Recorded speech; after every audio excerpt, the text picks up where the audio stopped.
moment of silence and the Pledge of Allegiance.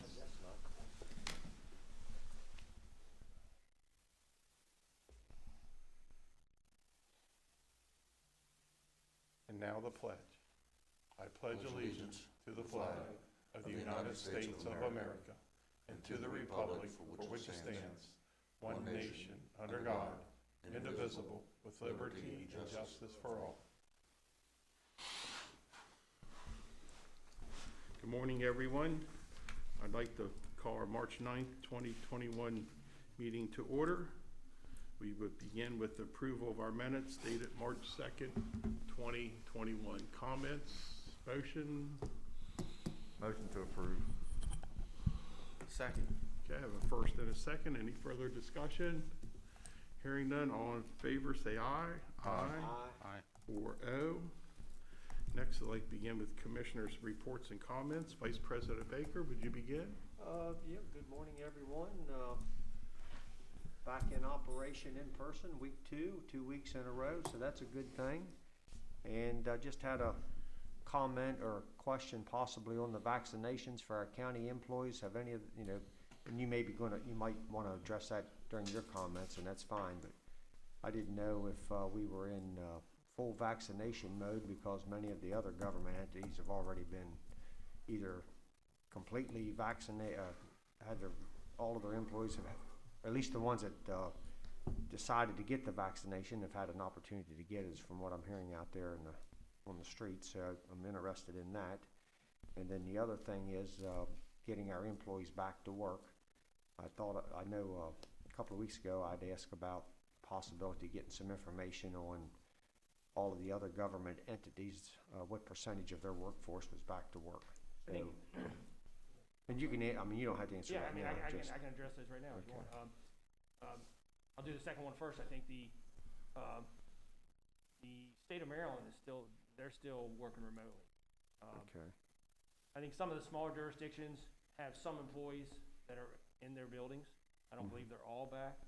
I believe the city of Hagerstown has, I think, a good many of their employees back in their offices. But again, I noticed the state of Maryland has not, they've not taken any action yet. So as far as I know, I think some of the people are back in the courthouse. And some have been in there the entire time. Some are back in there. We had a meeting yesterday with Earl Stoner from the Health Department, and he is helping us develop our general protocols for employees returning to the building. I've talked to, I think, almost all of the department heads and division directors, and they're all working on their ideas about how to bring people back safely. A lot of the departments, I believe, we can bring back. Most of them can come back. There may be a few that we'll have to maybe stagger. The goal is to have the protocols and everything done in the next week or so. So I'm hoping that in the next 2 weeks we'll pick a date. I mean, I have 2 dates in mind. I won't say them, but I'll share them with you. What are those dates? No, I'm just kidding. I mean, I can share them with you, but no, I'm just kidding. I haven't shared those with the employees yet, but I'll share them with you, with the commissioners. So everybody's gearing up to return to the building. There's people have concerns. They have concerns about the safety of it. They have concerns about child care and those kind of issues that we're talking about.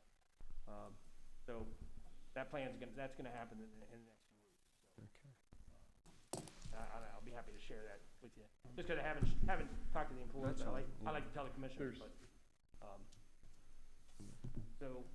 as to vaccines, we've been talking to the health department all along through this process, and our position has always been that when it's our turn, we're ready to go. So we have already provided the health department with a list of our employees that are interested in receiving the vaccine. The way it's been going, the health department has prioritized the seniors and the more vulnerable population, and it's always been our position that we would, again, we will not jump ahead of them. We will stay where we are. My understanding now, what's happening is that there's a lot of open appointments for people. So even though they're talking about this waiting list, either a lot of seniors have gotten it somewhere else, or they're not, some reason they're not getting it. So I talked to Earl Stoner yesterday about my concern that some other jurisdictions were getting their employees vaccinated, and I told him that it was very important for us to get our employees vaccinated. So there's this whole question about continuity of government, and what the state has defined as continuity of government, which is elected officials and decision makers. But it's my understanding that some jurisdictions have gotten other employees vaccinated. So I raised that concern with the health department yesterday, and I've tried to ensure our employees that we're ready to go when the health department says we're ready to go. So if it's okay with the commissioners, I'm going to continue to push that. Again, we always want to make sure the seniors get it before, because they're the more vulnerable population. But if there's a lot of open appointments, Meredith is looking to vaccinate them. So I'd like to get our employees vaccinated as soon as possible. They have our list already, so they've had it for a few weeks. That's where we are. If anyone has any thoughts about that, I'd love to hear it. But what I would like to have, when Meredith is posting open appointments, they still state over 65. They do. So I don't know if anybody any younger or not are being able to squeeze in or not, but Meredith posts those open appointments for whatever reason. It clearly states over 65, which falls under phase 1, correct? That's correct. And I will tell you that when we have the municipality calls once a week, the local municipalities are asking the same questions that you're asking today. When is going to be our turn? When's going to be our turn for our employees? Everyone has been in the same. We'll all be there at sometime soon. But again, I know there may be at least one jurisdiction that has gotten. It's our understanding they got some vaccines last week. So we're continuing to, if it's, my plan is to continue to talk to the health department and Meredith about getting our employees vaccinated. That's the. It sounds to me we could, and I don't know how many employees we have, part-time, full-time, over 65 years of age or 65 and older, but maybe somehow we could get them some information. At least they could get started. Just a thought. Yeah, we could. We obviously been encouraging our employees that if you qualify under some other, to go ahead and sign up. Our PR department has been assisting with anyone. I think it's 65 and above, but they can correct me if I'm wrong. But they've been assisting. People were calling in. They were helping them register. Now it's my understanding that they're helping them sign up for appointments, taking it the next step to try to help them to sign up. So. Our public relations department took that on itself. But we've encouraged any of our employees that if you're over 65 and if you qualify under some other category, and that's what we even did with the other municipalities. If you qualify for some other way, you should sign up and do it that way. Because the continuity of government, and because the other thing that qualifies is some transit employees, and you may qualify under this 1C.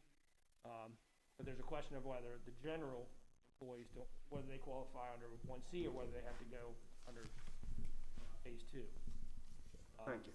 But with that being said, like I said, there are some jurisdictions that seem to have gotten some, and we're aware of that. So we're trying to make sure that our employees. But I do want to ensure our employees that we're continuing to have these discussions and we're pushing to get our employees vaccinated.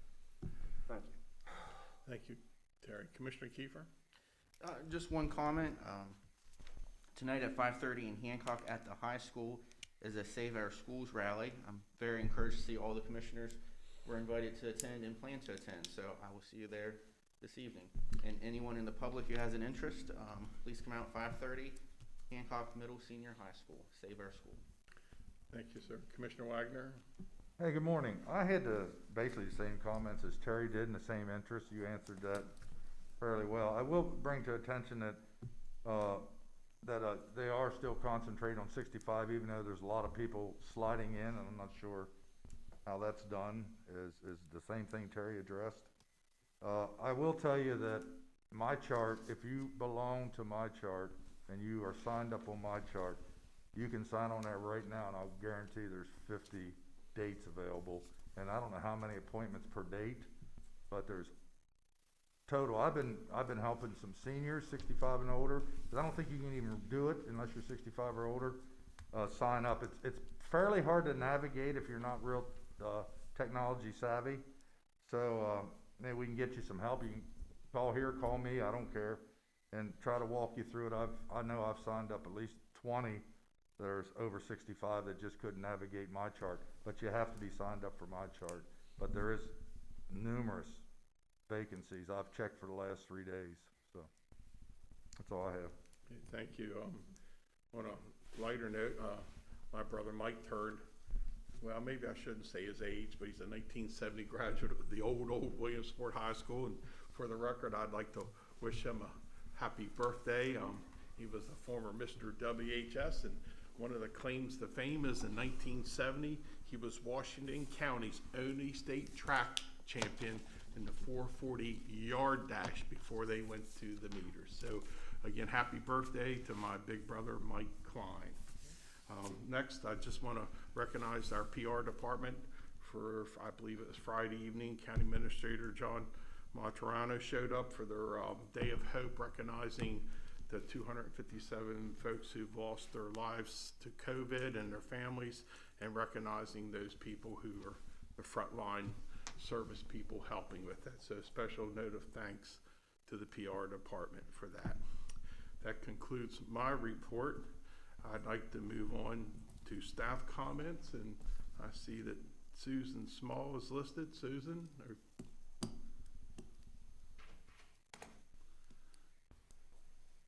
In 1 moment, or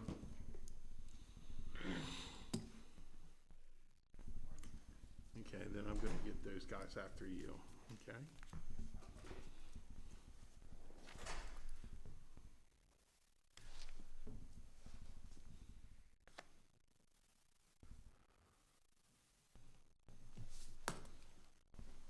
If not, Krista, do you want to go ahead while we're waiting on Susan? Please continue. I have several boards and commissioners wishing to provide appointment, reappointment. The Washington County Electrical Board of Examiners, do you want me to wait? Go ahead. You don't. Wishing to accept the recommendation to reappoint Robert Curator to serve a 4th term from October 1, 2020 through September 30th, 2022. Charlie Schindel to serve a 13th term, July 1st, 2020 through June 30th, 2022. Steve Ryan to serve a 5th term from July 1st, 2020 to June 30, 2022. And Terry Molnar to serve a 4th term from February 1st, 2021 to January 31st, 2023. And with those approvals, they're requesting an exemption to the 2-term limit. Motion to approve. Second. Okay, I have first and second. Any other discussion? All in favor say aye. Aye. Aye. Krista, what else? Washington County Veterans Advisory Committee, they're requesting approval to accept the recommendation to appoint Robert Breeding to serve an unfulfilled term from March 1st, 2021 through February 28, 2023 as the representative from a veteran organization that provides a service. Commissioners, thoughts, comments? Motion to approve. Is there a Second. First and second, any discussion? All in favor, say aye. Aye. Aye. Area Agency on Aging Advisory Council recommending a reappointment of Brenda Gordon to serve a second 3-year term from February 1 through January 31st, 2024. This is not a paid board. Motion to approve. Second.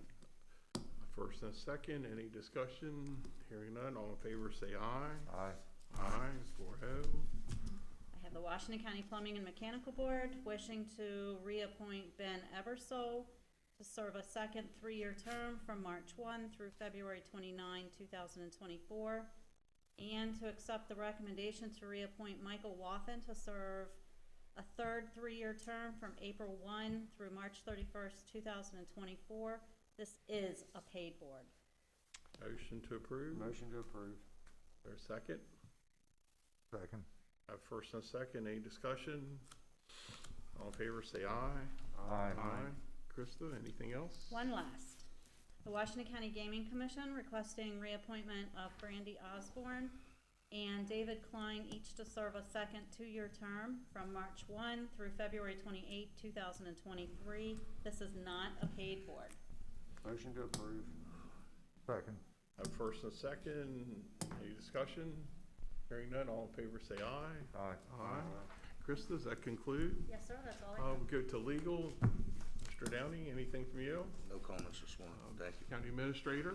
Thank you, President Klein, and morning again, Commissioners. I just have a few things. I did want to, again, as Commissioner Klein said, I want to thank the Public Relations Department for putting together the memorial ceremony on Friday. That was very nice.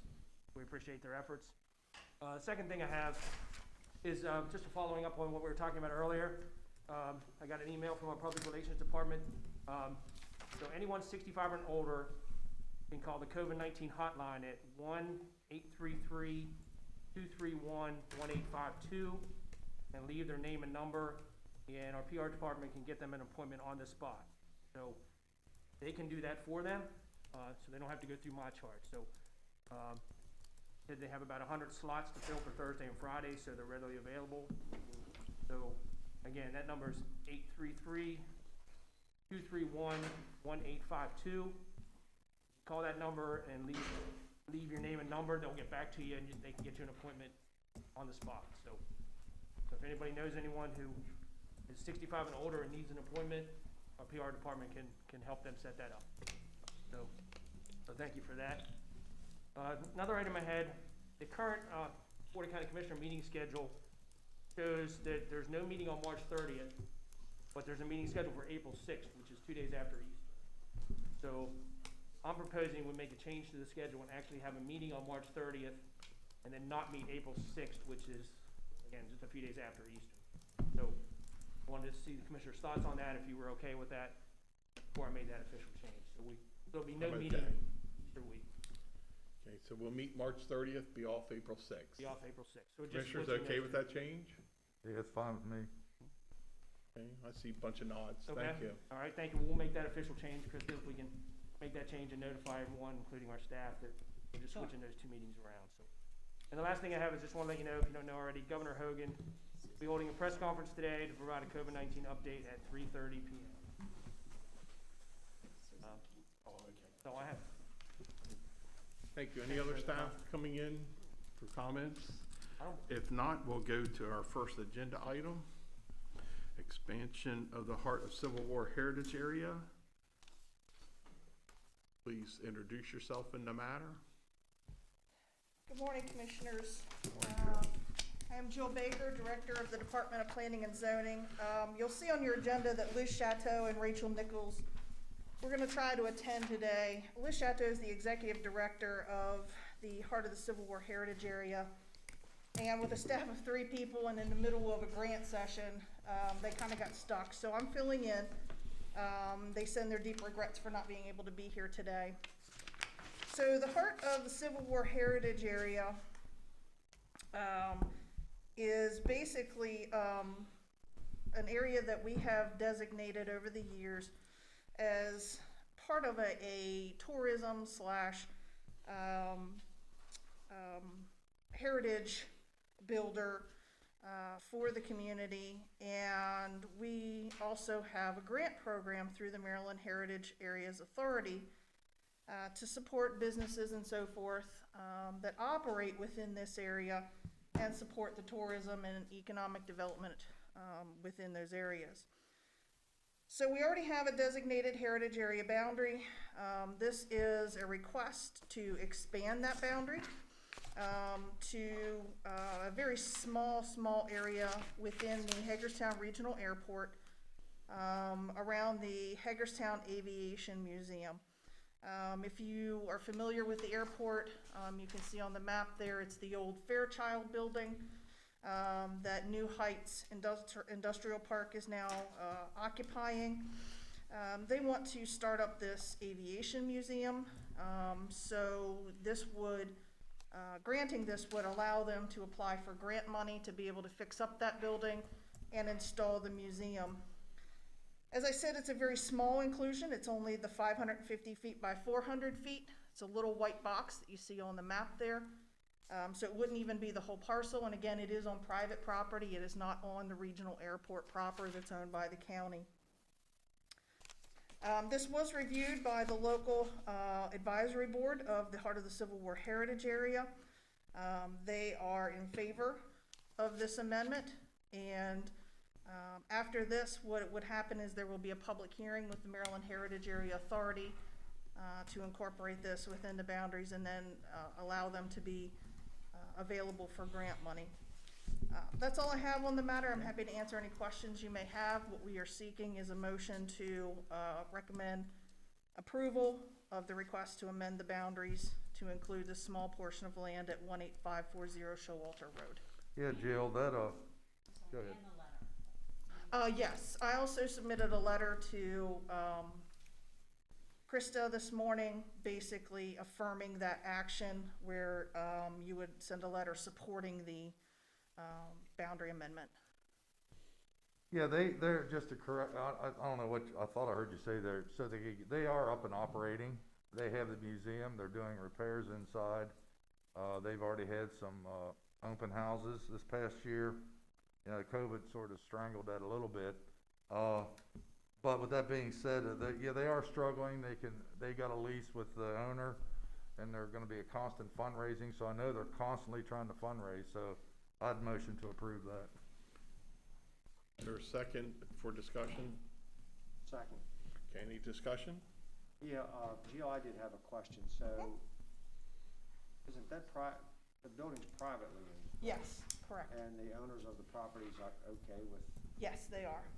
and then it has nothing to do with private property owners that could possibly border this piece of property? No, it would be just specific to that little small area on this property. Okay, I have first and a second. Any further discussion or questions? Not, all in favor say aye. Aye. Aye, 4-0. Thank you, Commissioners. Thank you. Next up would be our update on emergency services. Mr. Hayes, Director Hayes, if you're listening, come on in, or here he comes.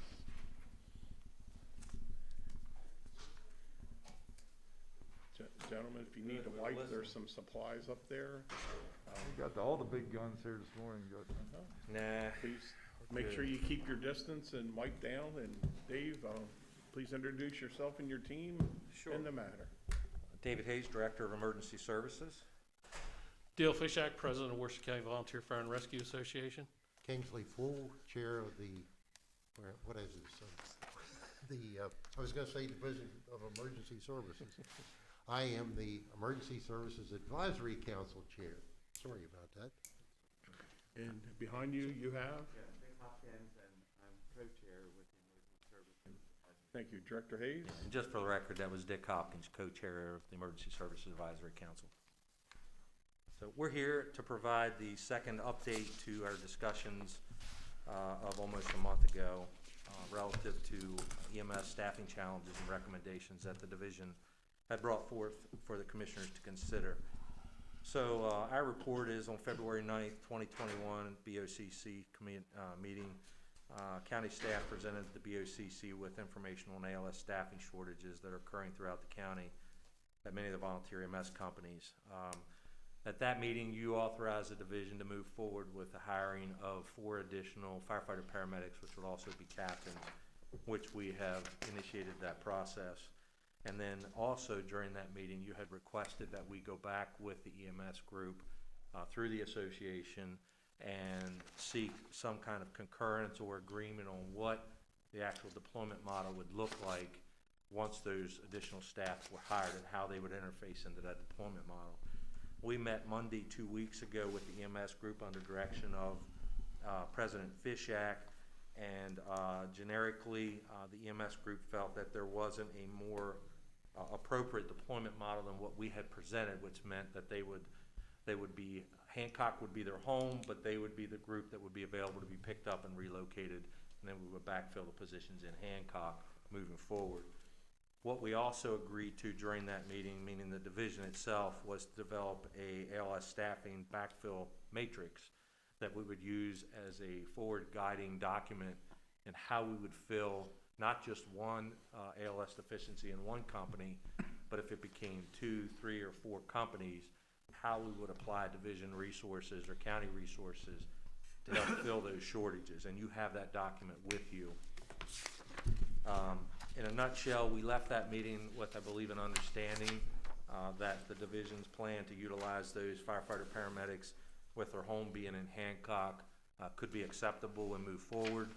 And I'll turn it over to President Fishak, but I want to also preface last Thursday, I had asked the Emergency Services Advisory Council to weigh in as well, and I would ask once President Fishak's done for the chair to offer those comments.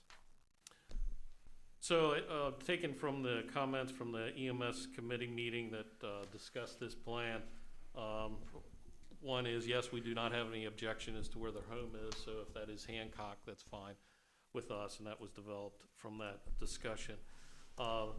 The point that they wanted to drive home was that they must be able to be deployable to fill openings in the system, and we wanted to be sure that that occurred first, and that's even more pertinent today, as I just learned before I came into this meeting, contacted by the EMS committee chair, that by the hiring of the people for the 33 positions and the 4 additional paramedics, we now have 10 openings in our EMS system. So we are fractured even more. While they're hired by you and still gonna work for the Department of Emergency Services, now it's gonna cause more of a strain on the corporations because they have to backfill those positions. And currently I know of 3 companies that actively put advertisements up to hire positions here in the last week. So we do have more openings now than ever, and it's gonna be more of a struggle to fill. So the reason why we wanna make sure that they're deployed to fill the openings that are gonna exist, we have to put the ambulances on the street. And then the only other thing that was remained to be worked out, and Dave and I both agreed that this can be worked up in progress here later, and then would ultimately have to end up in part of an MOU, is the cost recovery structure as to if you give us a paramedic or an EMT, how we get that cost recovery, because you have to be compensated for providing us with somebody, and we have to get how that's worked out. So we're in agreements. We just had those comments to it. We're not in agreement that we move forward, but I can't stress enough that we're going to have help filling those open positions. Dale, how many EMS do you foresee losing from being short? So can I answer that, because I actually have those numbers with me today in anticipation of a question like this coming forward. So total, unless we've missed somebody, when I scanned this before I came here, there actually are only 6 that come from career employees in the current EMS system. 2 of those above that number would come from the Hagerstown Fire Department, if they accept. So in the world of ALS, we have 3 accepted, we have 2 additional offers out. When I say those 3 have accepted, 2 of those are in the 33 firefighter SAFER grant hiring. So they would not have affected. From your decision a month ago, only 1 additional ALS provider was affected in the current solicitation to fill those 4 positions. So that's directly from our matrix today. Yeah, I saw a company advertising today or yesterday. I'm not sure where the number 10 came from. If that counts volunteers that are going to be career, then that number may be more accurate. But again, those folks I hopefully are not going to stop volunteering just because they're working in the county. But I also want to emphasize that our own division has lost 2. 2 will come from the Emergency Communication Center as well. So while we're not untouched in any of this hiring effort as well. Thank you. Mr. Poole? The gentleman, the Department of I'm having trouble talking today, and I apologize for that. The Emergency Services Advisory Council met in special session by Zoom. Was that the platform last week? Yeah, same type of thing, virtual. Yeah. And Director Hayes presented his what he talked about here today. And everybody agreed, and everybody was on except President Fishak in the meeting, agreed that we would support what was presented. All right, thank you. Commissioners, comments, questions? Hearing none, thank you very much. I appreciate the spirit of cooperation. Thanks for having us Appreciate it. back. Thank We you. appreciate it.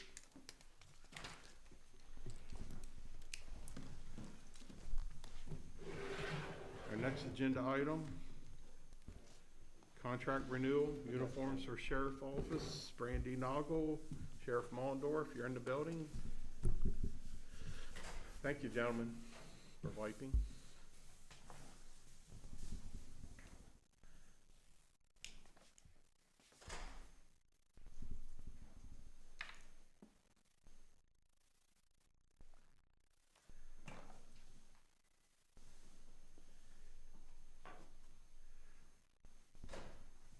Sheriff Mondor, you don't look the same.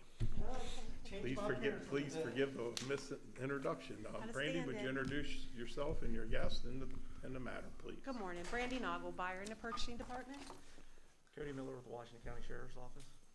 The first recommendation I have for you this morning is the contract renewal PUR 1453, uniforms for the Washington County Sheriff's officers. Move to renew the contract for uniforms for the Washington County Sheriff's Office with Howard Uniform out of Baltimore, Maryland, based on their letter dated February 19, 2021. They were requesting a 3% increase for the FY21, and that's the average increase request. On January 28, 2020, the original contract was awarded by the board for uniform services based on a total lump sum. The contract term is for a 1-year period with 5 additional 1-year options to renew. The county does reserve the right to accept or reject any requests for renewal for a price increase. And the increase is budgeted into their operating budget. Commissioners? Motion to approve. Second. First and a second, any other discussion? Hearing none, all in favor, say aye. Aye. Aye. Thank you. Thank you, Mr. Miller, appreciate it. And Brandy, I believe you're on again with the intergovernment cooperative purchase for the airport. Is Mr. Plessinger joining you today? Yeah.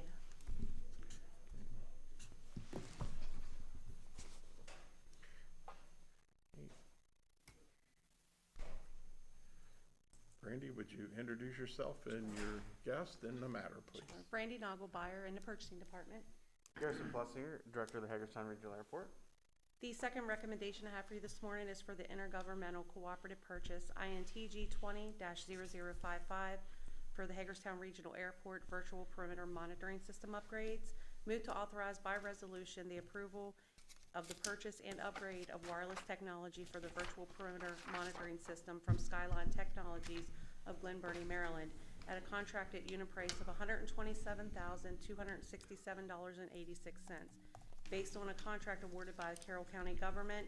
This contract term was effective December 1st, 2020 through November 30th, 2021. Public local law does allow for the county to procure goods and services under contracts entered into by another government entity.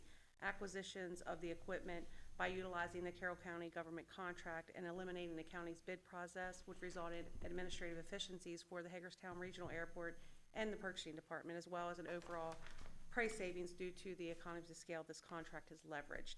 And funding is available in the airport's capital improvement plan for this. I just had one question, Garrison. Sure. Those cameras, they're not the same ones that we talked about in the past for, like the run-up area in 27 where the tower, is that camera? Yes, that So would be the tower's gonna be able to see that now. Correct. Okay. Yep. Commissioners, thoughts, comments, motion? I would motion to approve. Is there a second? Second. First and a second, any further discussion? Hearing none, all in favor say aye. Aye. Thank you very much. Thank you, Commissioner. Thank you. Thank you, Garrison. Brandy, I believe you're next, and we're waiting on Sergeant Matheny.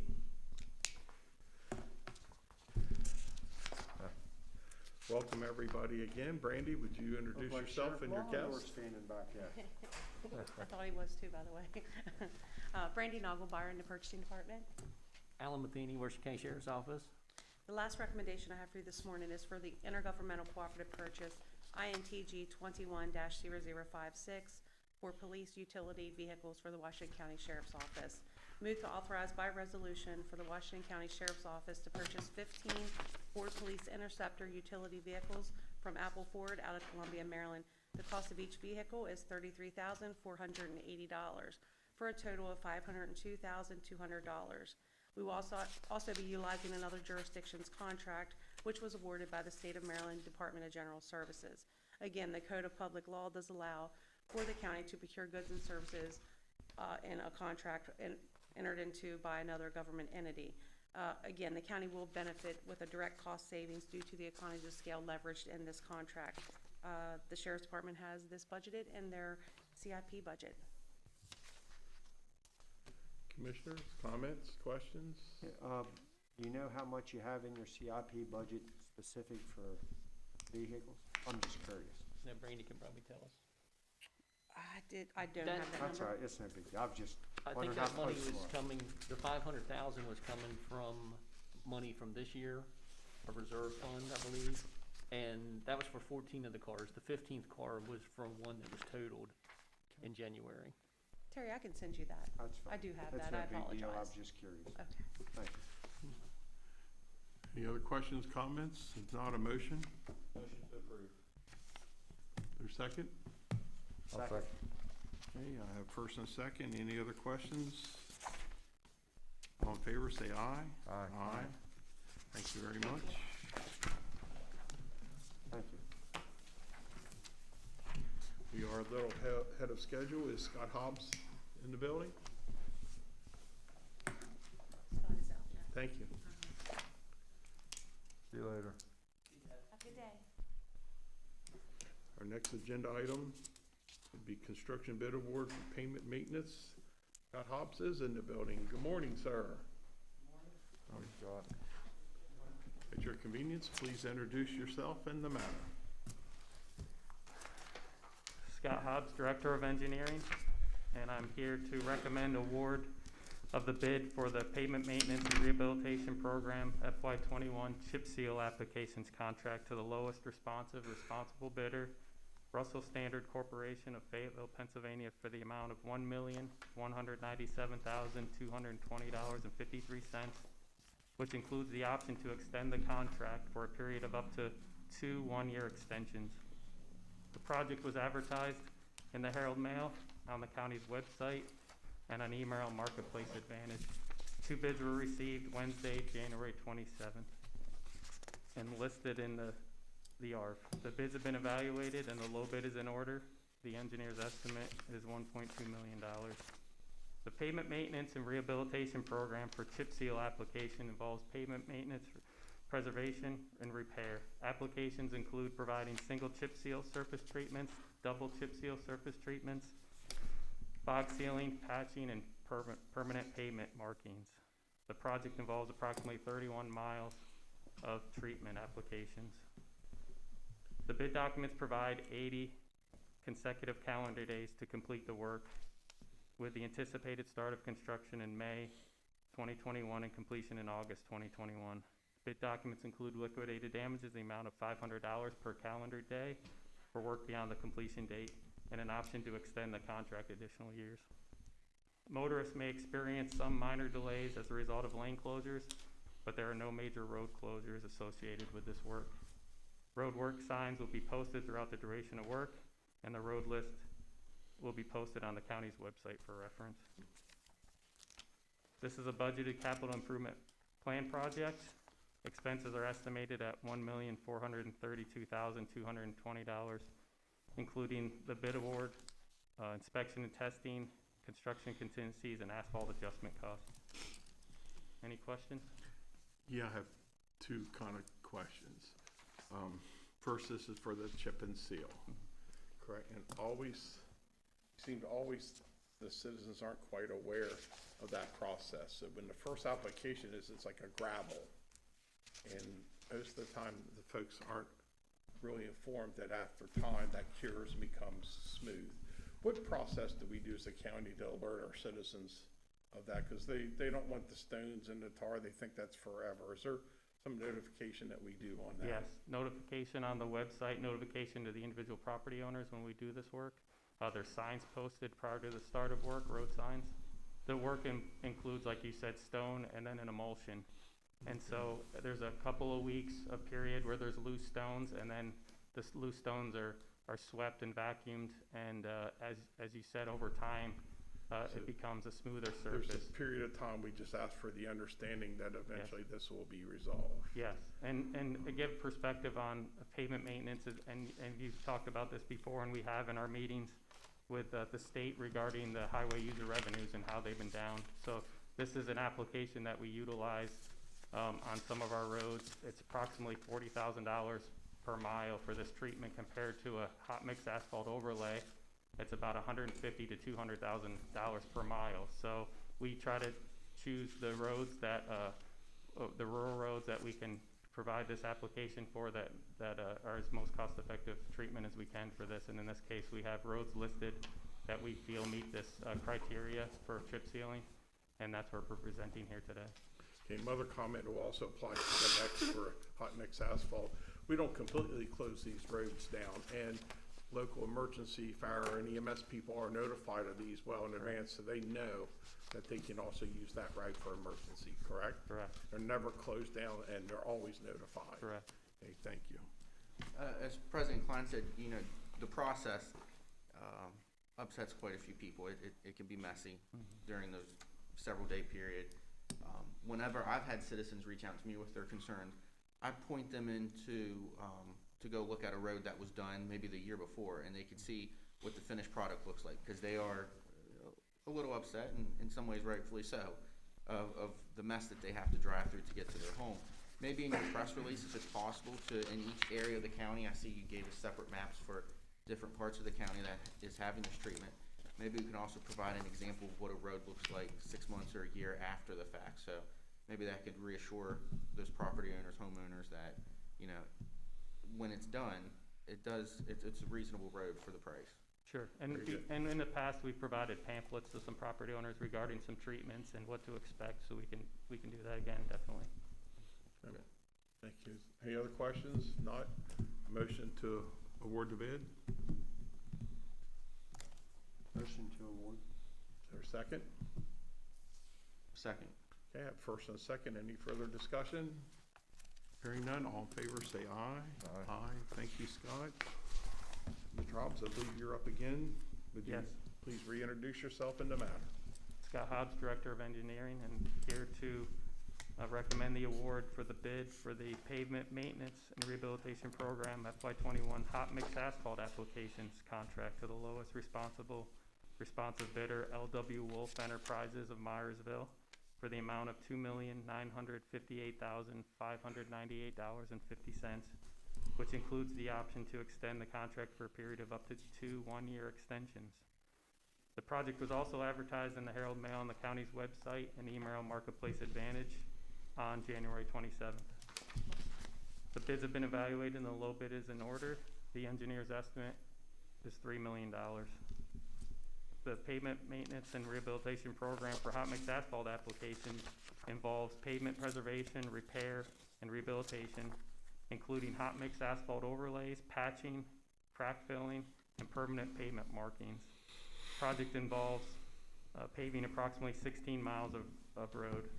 The contract, the bid documents provide 185 consecutive calendar days to complete the work. The notice to proceed is on or about April 12th, 2021, and final completion date of October 13th, 2021.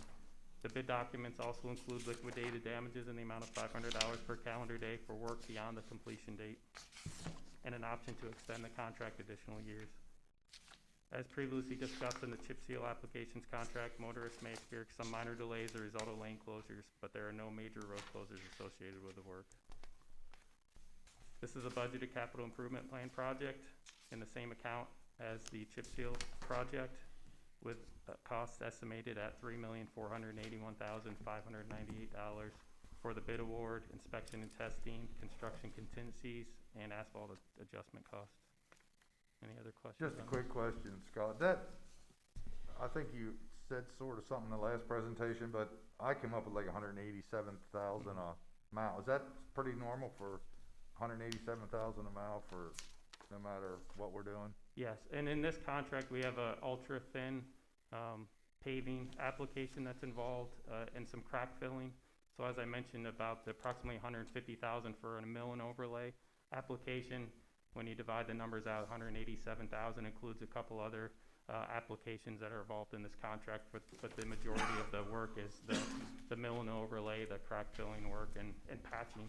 And it really comes down to a lot of this costs involve how the condition of the road is at the time and the amount of patchings involved before you can put an overlay resurfacing on the road.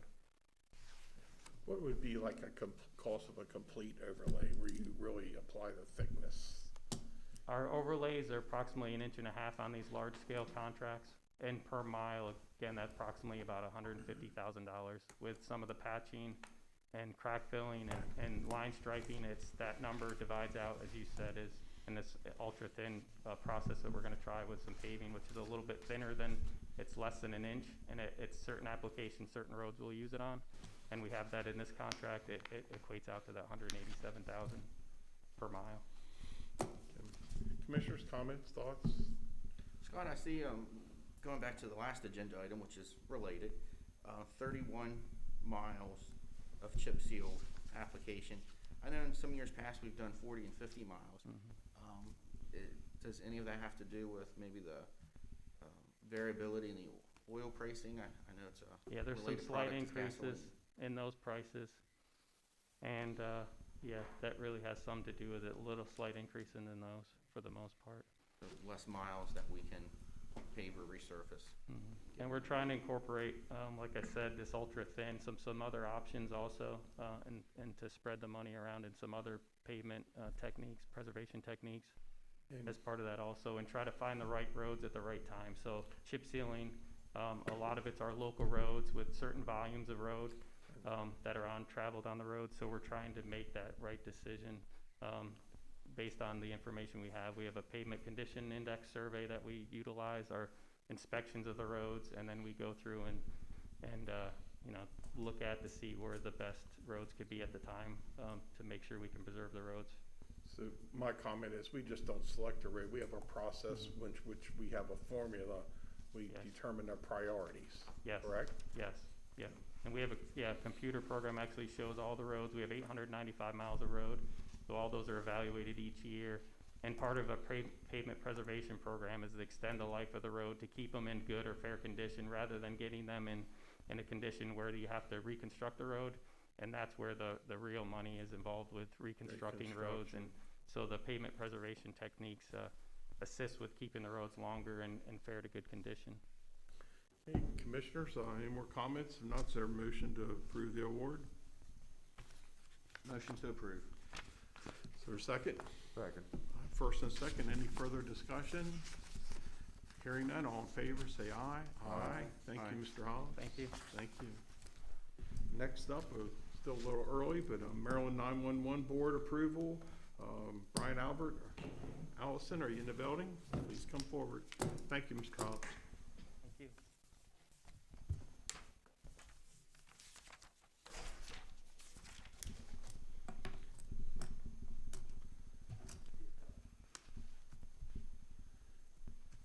Folks, please introduce yourself and the matter.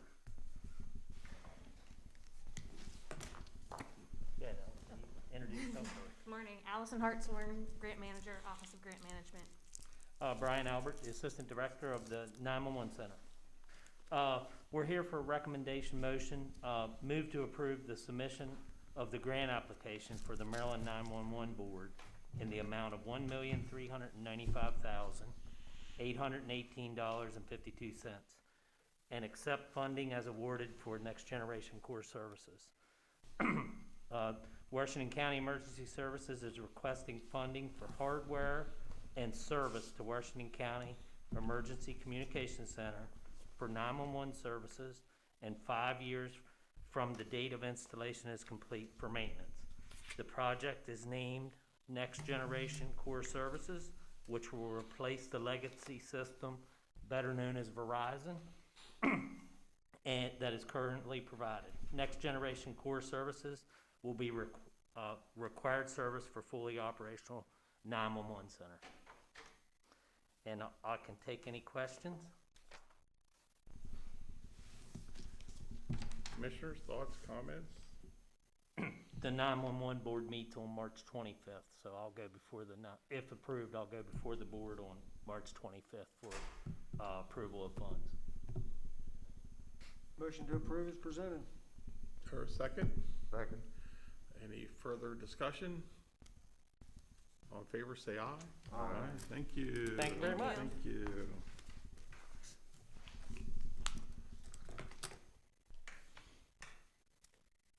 Next up, fiscal year 2022, community organizational funding recommendations. If Susan Buchanan's in the building, please, for Susan. Thank you there, Mr. Albert.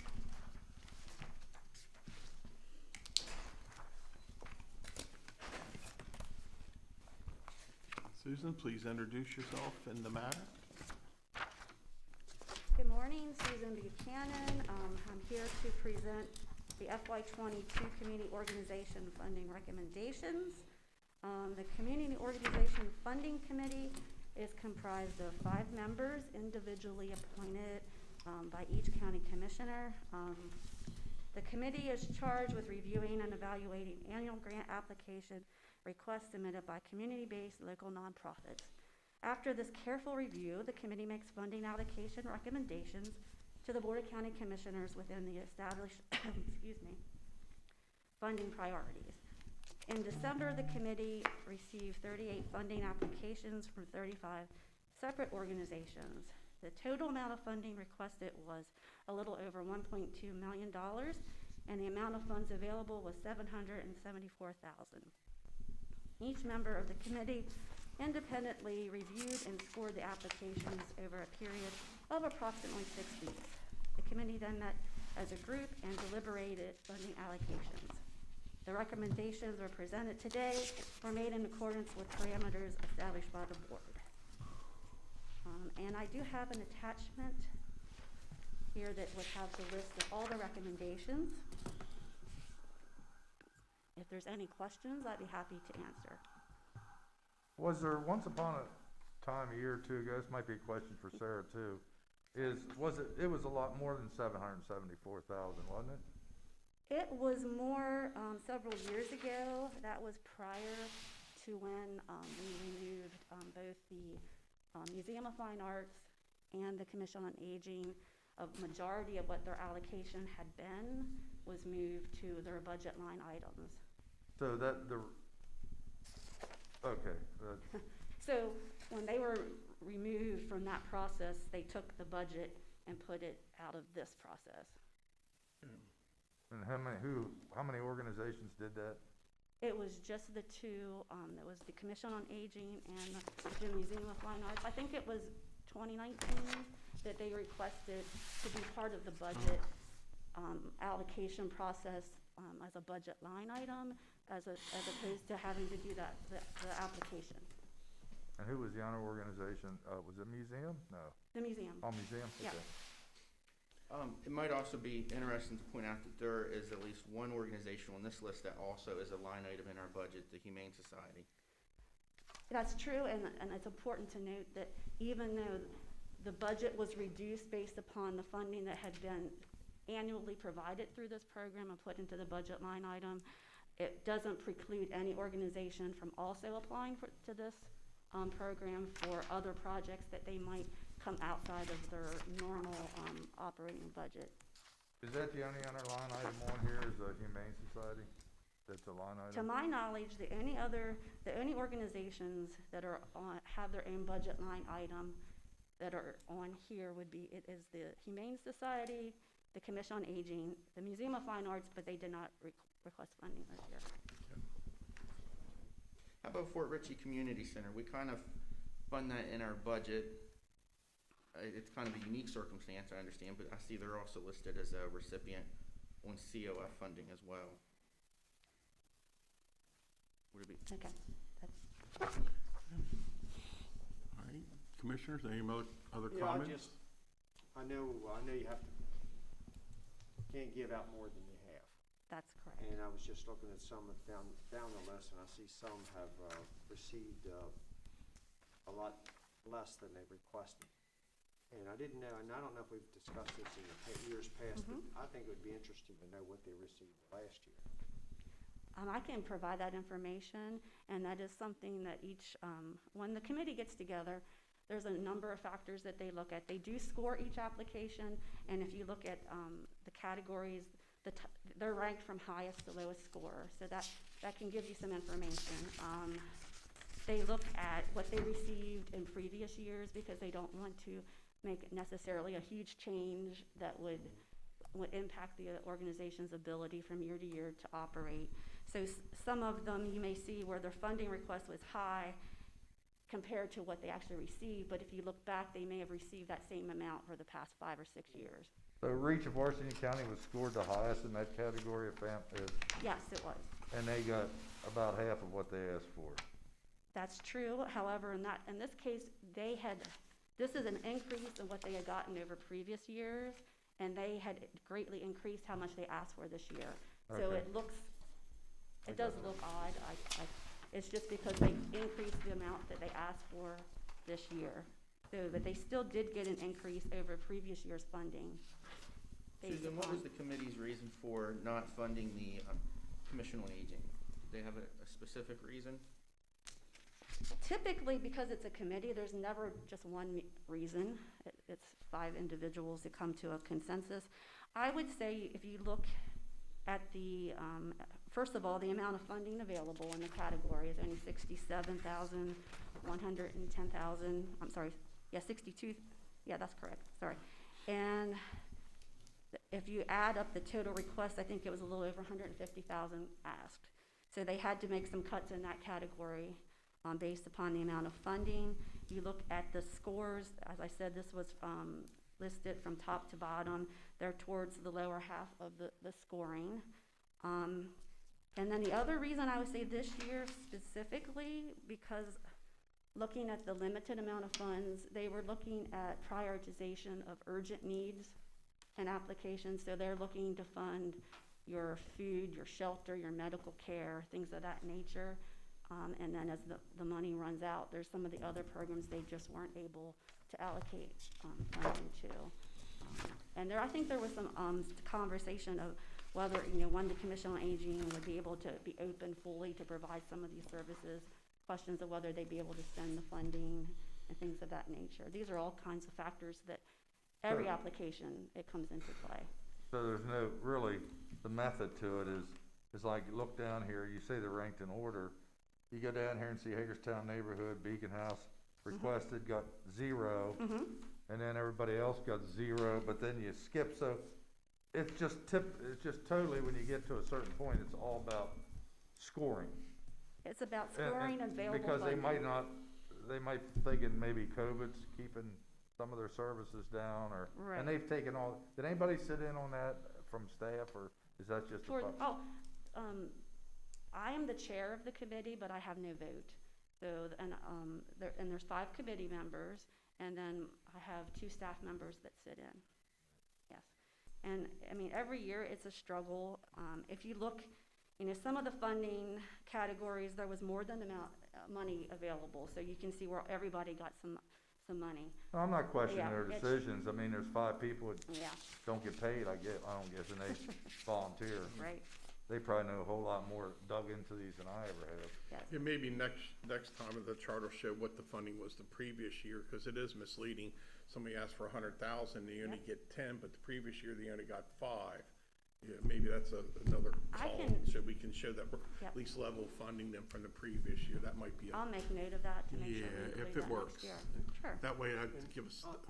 Under your seniors, when you look down there, Washington County Commission on Aging, they requested $46,390. They received nothing. Correct. What did they get in the request? I mean, that's why I would like to know how much was received last year. Last year, I don't know the exact number. I know they did receive some funding. I think it was probably about half of what their request was. That's just off of memory. And previous years, they had a higher amount, much higher. That was because their area agency and aging and senior center budget was included in this process. So that's been moved to the budget line item. So that's the only reason why it's such a sharp drop. Since the commissioner set the budget for this, and our total amount, $774,000 for this, and I understand why it was cut.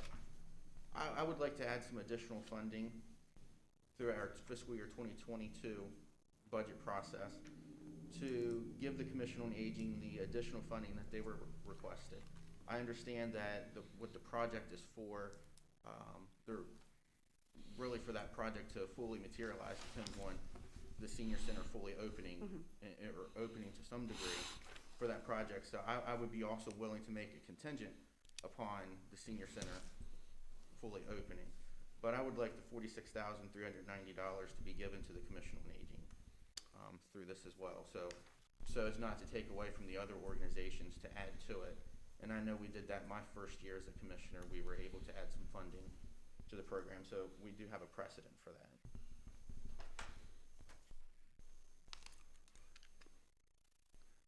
Is that a motion? Well, What are your thoughts? I'm against it. I'm okay with the way the program's been presented. yeah, and I have no problem supporting it.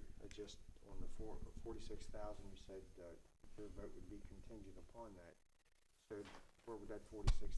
How do we go about putting 46,000 additional dollars?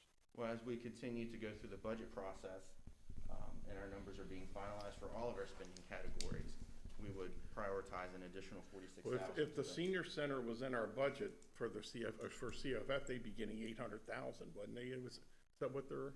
It was Something like that. in So that they're already ballpark. getting $800,000, which would have came from community organizational funding. Is that fair to the other groups that we took one organization and put them as a line item for approximately $800,000? Now we want to give them another $46,000. What I think would be something to consider in the future is to add more money to this so more groups could get help in the future, just instead of singling out one group, because there could be a half dozen. So I'm not supporting the additional $46,000 at this time, but I would consider in the future as we do budget, maybe something additional funding could be added for the whole group to beef up all the categories.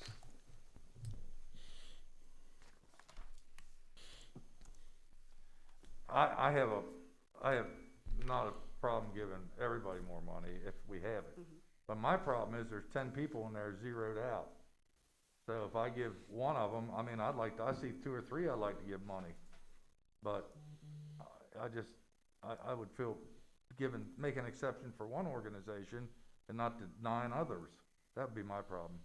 Because I know what's gonna happen. You're gonna ladder to leaders or. That's why I suggest maybe next year, maybe we can find money to add to that total pot for everybody. My concern is they received the money last year and they're not receiving this year. So, But they also got $800,000 now being a that's what line they're item getting from, this and year, the source of the money was the community organizational funding. That's the problem I have with it. But I'd like to have some type of compromise, or we can look at the budget for next year and maybe we can find additional funding, so including the other 9, or everybody who maybe got zeroed out, have another opportunity in all the categories, but not at this time. I annually come back in August, and when we Yeah, set that's a these good- service priority areas, and we can revisit that at that time. I mean, you have big brothers, big sisters, they didn't get anything, and that's pretty good. I mean, they're all good. I mean, Yeah, there's not a person on there that's not deserving that I see. You know, I think the senior population is the population that's been affected most by COVID. And certainly the project that the senior center is trying to promote here is something that contributes to the healthy living of seniors.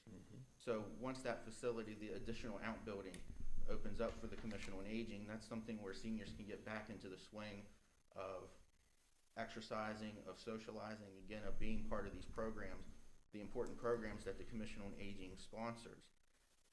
Well, In I'd order for me to also- I support would this, I also would need say- to give additional funding. I would also say big brothers, big sisters have clients that also suffered COVID. That's why I'm willing to offer a compromise that we look at next year's budget, trying to find maybe some additional funding to help all 9 or 10, because in everybody's eyes, their own program is of equal importance. So at this time, I don't support the additional 46, so that's my position. So, Mr. Wagner, you guys speak your piece, but at this time, I'm not for it. I'm gonna accept the recommendations as presented. I would make a motion to accept the recommendations as presented, including an additional $46,390 for the Commission on Aging. Again, contingent upon the Commission on Aging opening that facility in fiscal year 2022. Okay, there is a first. Is there a second? Second. Is there any discussion? I can't do it with 10 people and they're getting 0. Okay, I'll call for a vote. All in favor of the motion, say aye. Aye. Opposed? No. No. 2-2 doesn't pass. But I still would like you to suggest or bring back in August how we Yes. possibly help fund all 9 or 10, not singling out one group over the other. Okay. I think that's a great compromise. I will do that. And Thank you. also, I'd like to see what each agency received last year. I'll send that out to everyone. Or I have a maybe- history that will go back, I think, through the entire history of the COF. That will Can show I ask everyone Susan that. why the Humane Society's $6,000 request B is under seniors? That's because the Silver Safety Net program is a program that is specific for seniors that have animals. It helps them to be able to provide for their food and care, because statistically, it shows that many seniors will forego their own food to be able to feed their pets food. You know, I know the Commission on Aging also does a similar program with that. I don't know if it's necessarily fair to have that under the senior category, because it ultimately benefits the animal, which is good. I'm not saying we don't want the animal to be benefited, but it ultimately benefits the animal.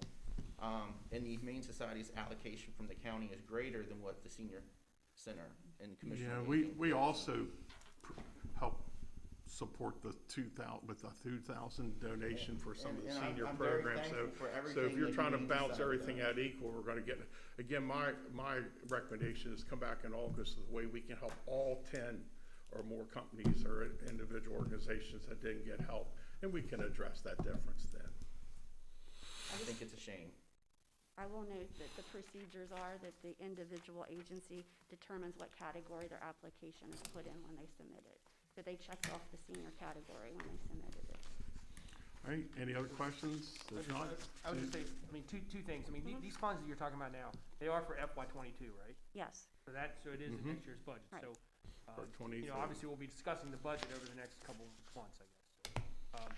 So that's one. And the other thing I'll just say, I think you guys were pointing out that when they submit their applications, I mean, it may be a different project each year, right? So it's not, some may be the same, but some may not be. So yes, you some may do want the that same. information too as to what, I don't know if you can provide generally what they're asking for, because what they asked for last year may be a different project than what they asked for this year, for everybody.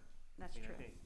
So it may be something to, I mean, that's right, that's correct, right? That is correct. Some just do general operating, some do different projects, different years. Right. Some So, I don't mean, apply every year. if you ask for general operating each year, then you can compare them. If it's, Mhm. last year there may have been a project for one, it may be a different project. So it might even fall into a different category, as we were talking about. So that may be important information for everybody to have too. We all have our priorities for which organizations and which, demographic in the community we support. I just support senior citizens. Yeah, and I they've think been hit we all especially support the hard senior during citizen. COVID. That's why they're a line item now with over It does no good to 800,000. speak over each other. Well, I think you're Fine. embellishing the argument. We strongly support the senior center as a I'd like to group. strongly support And them that's again. why they're in the line item for $800,000. And I'm willing to compromise to reevaluate for the 2023 budget on how we can address the other 9 or 10 plus organizations who also dearly need help during the COVID recovery. Hearing no more comments, Susan, thank you very much. Thank you. Next on our agenda for an item is FY 2022 General Fund Presentation, Museum of Fine Arts.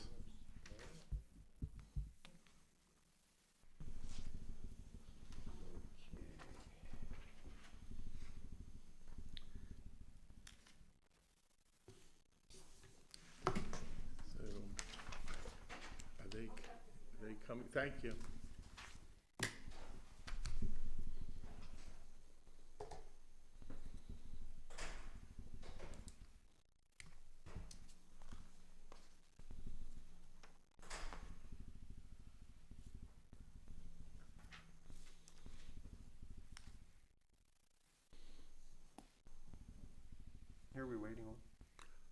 Museum of Fine Arts coming in. They're in the hallway, I believe.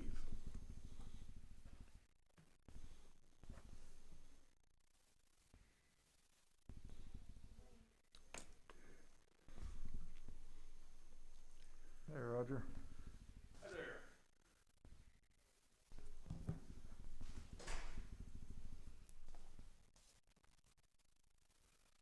Good morning, everyone. Morning. Welcome. Morning. Please introduce yourself and the matter. And we have a special guest in the middle here we'd like to acknowledge and welcome today as well. Well, my name is Roger Fairborn. I'm the president of the Board of Trustees at the Museum of Fine Arts. We are pleased to introduce formally, our first opportunity, our new executive director, Sarah Hall. And Sarah's going to be doing the heavy lifting on this conversation today. But I'd like to take a couple of minutes and share with you just a few things. It is our 90th year this year. It was this time in 1931 that the Board of County Commissioners and the city voted to accept the gift of the museum by the Singer family along with the original 100 pieces of art. It's been a long and difficult year in which the museum has had to redefine and expand the way it serves the community. As you can see by the first slide here, one discovery we have made very rapidly in the spring of 2020 is your museum, the Museum of Fine Arts, Washington County, is more than just a building. In the midst of a difficult time, we are reminded of the importance of the contributions museums like ours make to our lives and our communities. We've all needed beauty and an appreciation of art to buoy our spirits while we've all been sheltered at home. Museums, by their nature, serve society and meet the needs in that role. The work we do in museums is much more important than ever. We're not just a repository for art. Indeed, there's an argument that can be made that we contribute to the health of the community. And finally, we provide inspiration, stimulation, reflection, and solace. The next slide is going to represent the Art a Day challenge that we sponsored this summer. Yep, there you go. See, that's why she's the executive director. No, I don't know where to point it. All right. Is that staff in the back controlling? There we go. Okay, there we go. This shows the museum in its initial construction in 1931. Over 90 years, the support of the county commissioners over the last 90 years has helped make this museum into the beloved regional and national treasure that it is. Those of us on the Board of Trustees, the museum staff and volunteers all feel privileged to be a part of the museum's legacy and this museum's future. We are honored to work with both Washington County and the city of Hagerstown to keep the museum flourishing, serving the community and connecting the people of Hagerstown and Washington County with the transformative power of art. One wonderful thing is how embraced and loved the museum is in this region. I think everyone will probably know the story, but I'll recap it briefly, and I'm just going to restate it. In July 23rd of 1929, the county commissioners met and formally voted to accept the gift of Anna Brew and William H. Singer. The city followed suit the 1st of August. We've done so much since its opening in 1931 with a long-cherished legacy. We're still a free museum as required by our charter, and we offer the free youth program, youth art education. This heritage has sparked a lifelong sense of love and loyalty in many of you and our neighbors. And with that, I would like to formally introduce Sarah Hall and let her take over from here. Thank you. Hi, everybody. I'm going to be self-conscious about mask plus microphone, so hopefully you can hear me okay. And are they going to run the slides from the back? Should I? Okay. That slide, I wasn't quite ready for the next slide yet, but that slide, I just picked it as an example. This was used as an Art a Day challenge back in May, and that's something that our education department began almost as soon as the March lockdown, providing more than 60 days in a row of online art activities to help parents who were at home with their kids. So we're really proud of that work. The quantity of that work, how quickly it was done, that's part of the fact that, like everyone, we realized we needed to rapidly accelerate and amplify our digital footprint using social media, our website, our email newsletters, and our YouTube channel. It's like we were thrown into the deep end of the digital pool, and we needed to learn to swim very quickly. Now we can do next slide. And this will be fast. On the left is Bruce Etchison, who has a wonderful legacy at the museum, doing distance teaching in 1956 with closed-circuit television. On the right is Kelly Mealy, doing distance teaching through Zoom in our galleries. We have a long legacy of working and collaborating with the public school system. In a typical year, we would see 6,000 to 7,000 students from Washington County Public Schools. This year, it took us a bit of time. We still have internet connectivity issues in some of our galleries, but there are spaces that work and where we can bring virtual field trips into the museum. We've also recorded a lot of programs for use in the schools and done some hybrids where we do the program live and it's recorded and can be reused. Next slide. Okay, just a quick review of our mission. This is the work of the museum. We collect art and artifacts.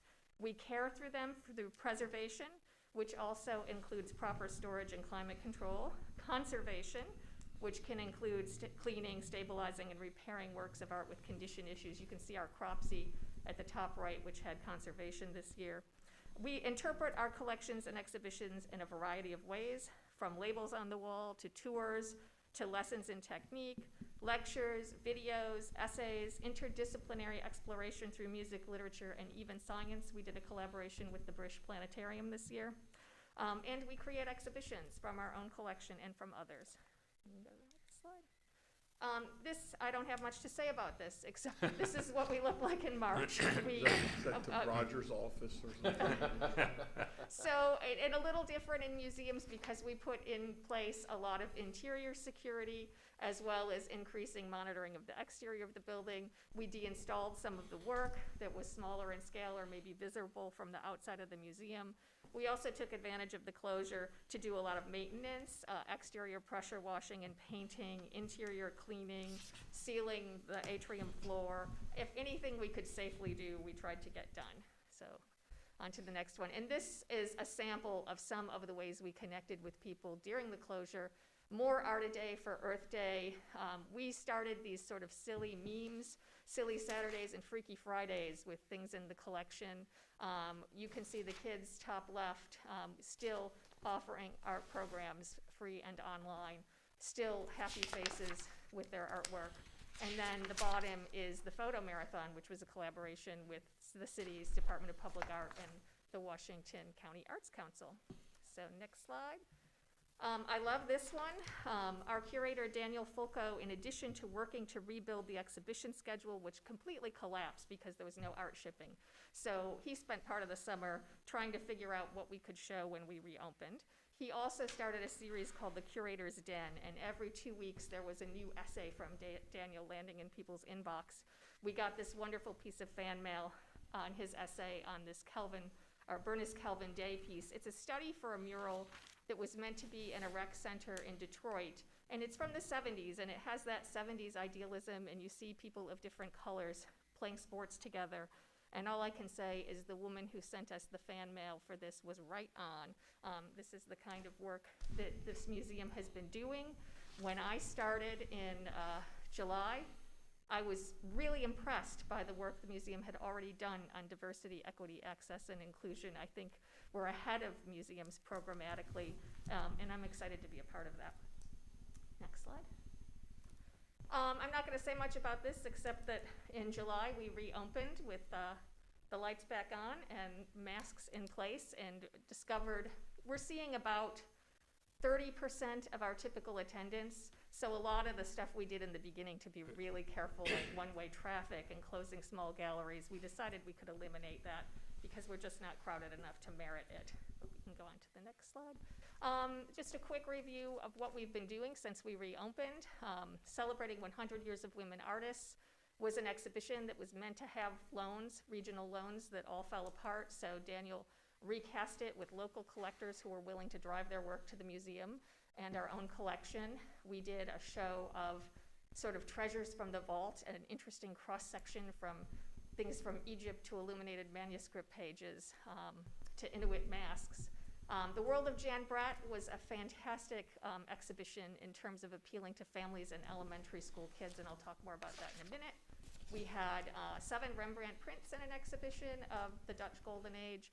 Right now we have the Cumberland Valley exhibitions up through the beginning of April, so come on in and see that if you haven't yet. And I keep saying, go to the museum, it's safer than grocery shopping, and you feel better. Grocery shopping, sometimes I pull in parking lots and wonder why they're so crowded. Adapting, this is actually a picture of art kits going to kids for summer camp.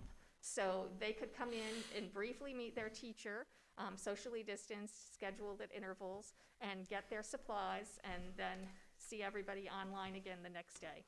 So next slide.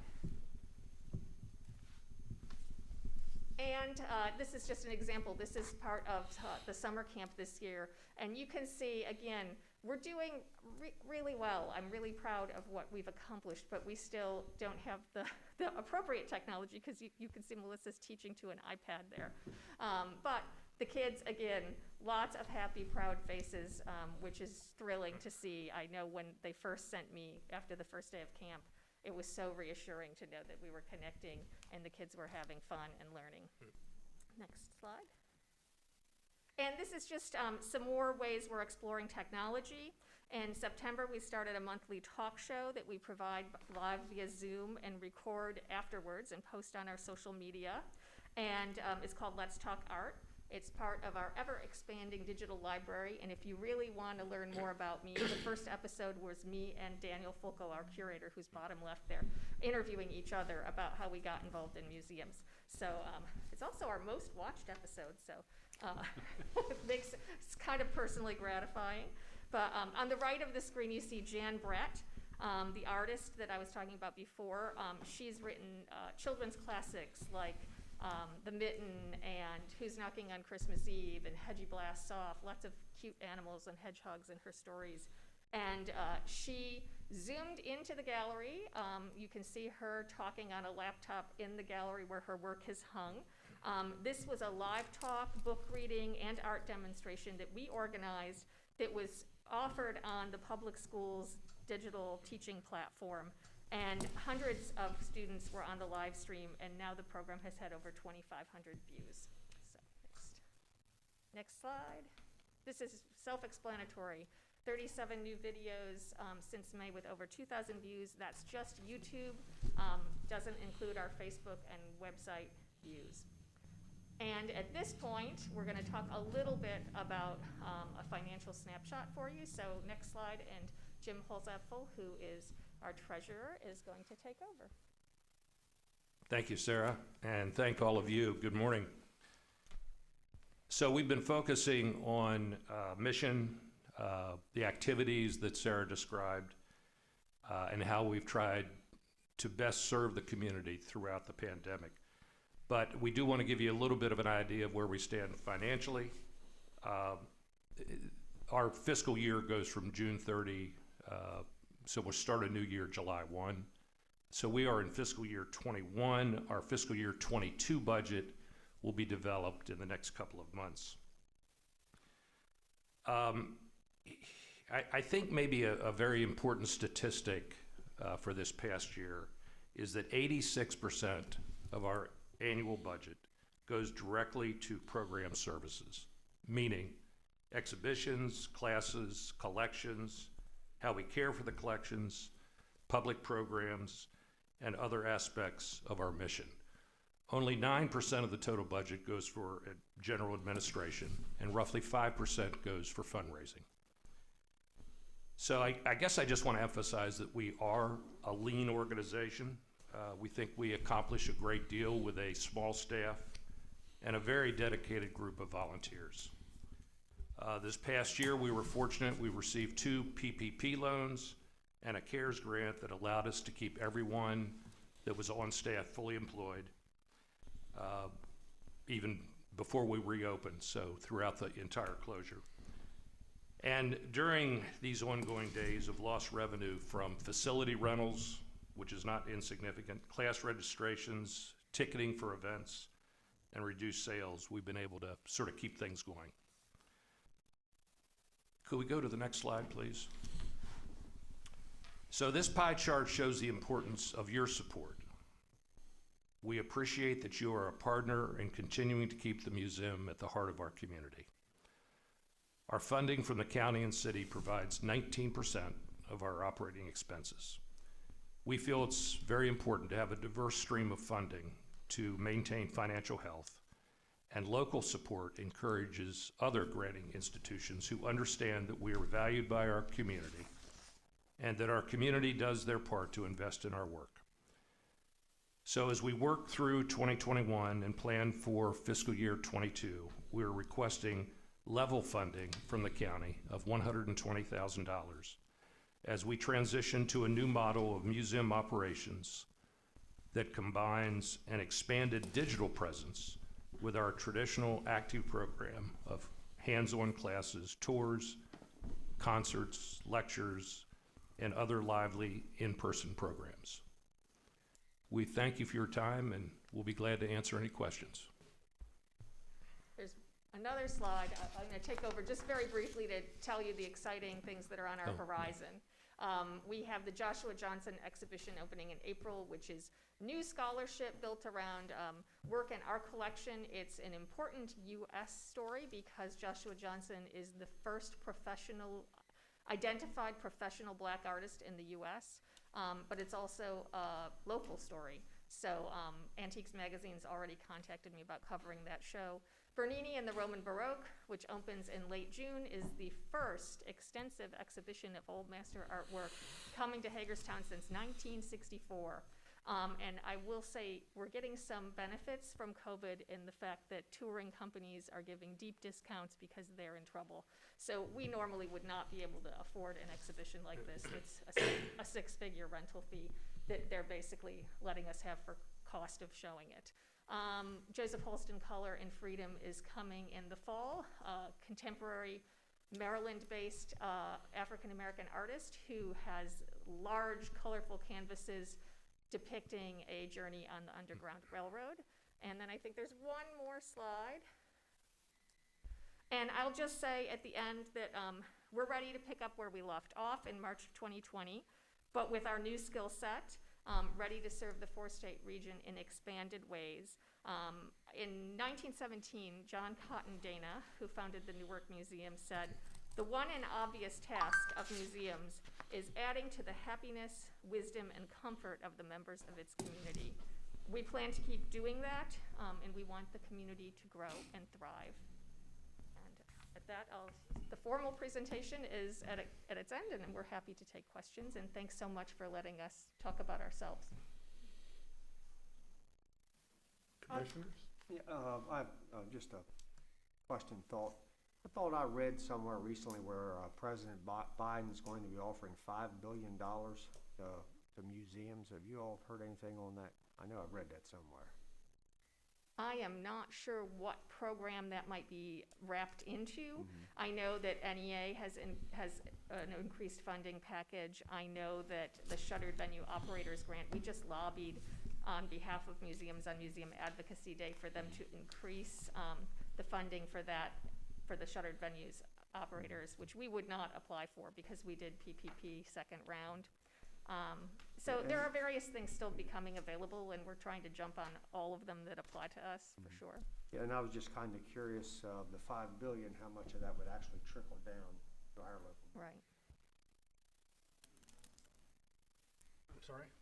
Maryland State Arts Council is getting $5 million. We have a new round of $5 million available, and that might be what you're Part of the right, and I think we started looking at that late last week, if that's what it is you're referring to, and it looks like it might actually help us with lost revenue in terms of if we can figure out how many facility rentals we didn't have, how many lectures and concerts we didn't have, that it might help replace some of that lost income. It would be interesting to know how much of that would actually trickle down to our local museums. I just have one curious question. Through COVID and your hours, are you going to be shorthanded once things get up and running better? Were you able to retain your volunteers?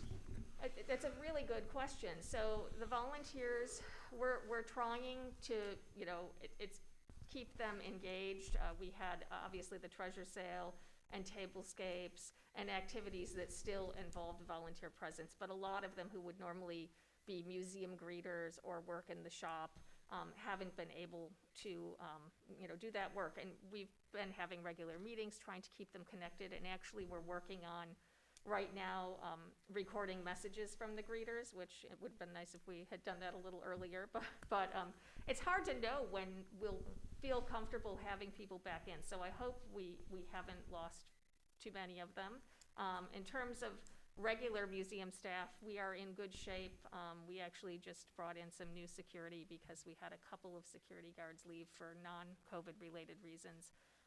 So the staff is stable. I mean, I'm a new director and I see these 6,000 to 7,000 school children a year and my one part-time educator.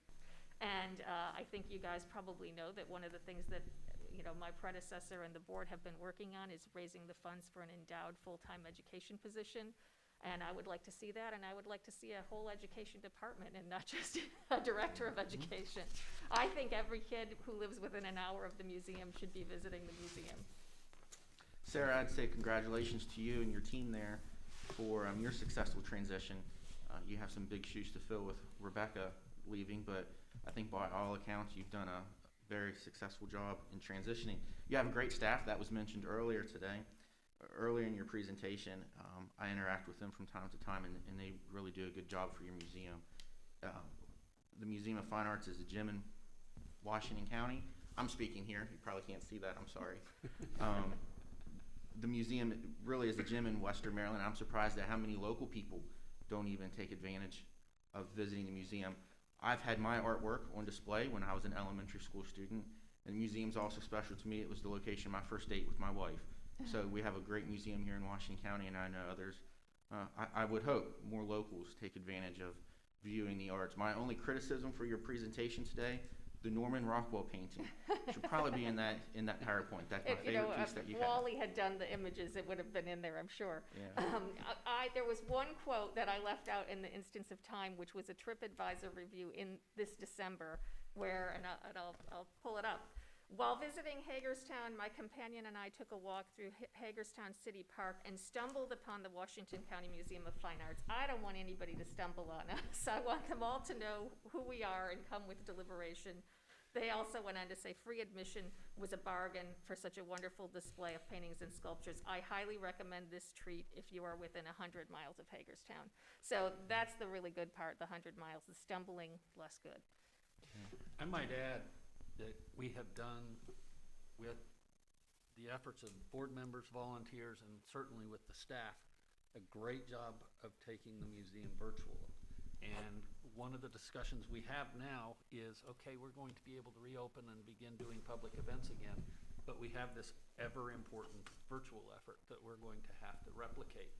So we are beginning to work in that direction, that all of our events will be both live and have a virtual element. We just, the 1st of March, shut down, well, the 28th of February, we shut down Amazing Tablescapes, which this year was a month-long virtual experience. We had over 15,000 hits on that website. Over 10,000 of those hits were unique views. In other words, first-timers coming online. We actually had an international element with a table coming from England. So lots of fun stuff is starting to go on with this, and we realize there's lots of opportunities for us to expand it. Those opportunities all present challenges, but so far we're doing our best to meet all of those challenges. Thank you. All right, Sarah Hall, welcome to Washington County. Thanks so much. Committee, Jeff, thank you for coming in. you were one of the first people who told me that you had work in the museum, and I then didn't I want realized to overstep Mr. Kiefer's artistic exhibition of bragging, but back in 1964, and we took a regular trip through our 4th grade classes to the museum to see my scribble drawing, and I'll never forget that first experience. We're at 4 generations now, and I've realized that is the way to start a conversation with somebody locally, because it means so much to families. I happened to be there one day a few years ago, and this gentleman was there with his daughter touring the museum with his wife, looking at the artwork at the Maybe fourth we grade. need to do a new exhibit and let you all bring your artwork back. Hey, there would I be- still have mine, Hey, actually. that would be a great idea. I wouldn't want There's to. your virtual fundraiser. That's funny. See Well, how again, we many can't- moms We saved can't all thank you that enough for your contribution, and again, welcome to Washington County. Thank you so much. Thank you, gentlemen. Thank you. Thank you very much. Thank you.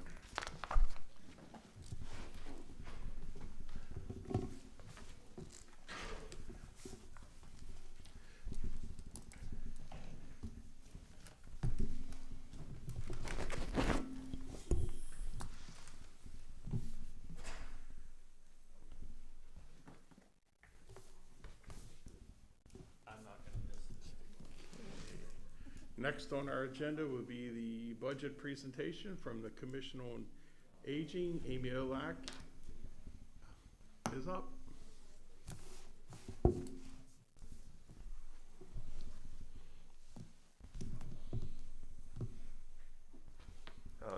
One after this presentation for budget, I want to round back around about that COF just for a second.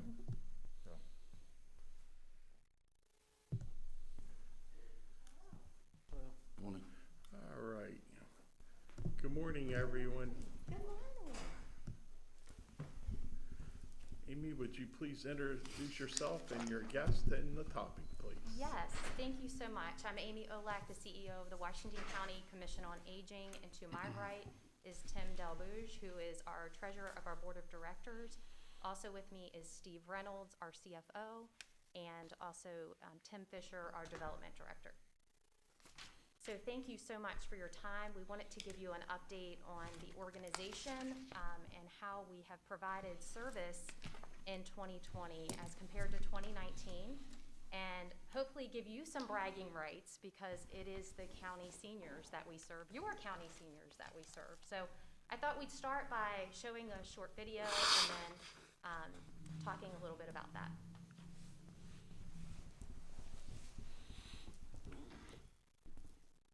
2020 has set a new pace for change in our county for seniors and those we serve with disabilities regardless of age.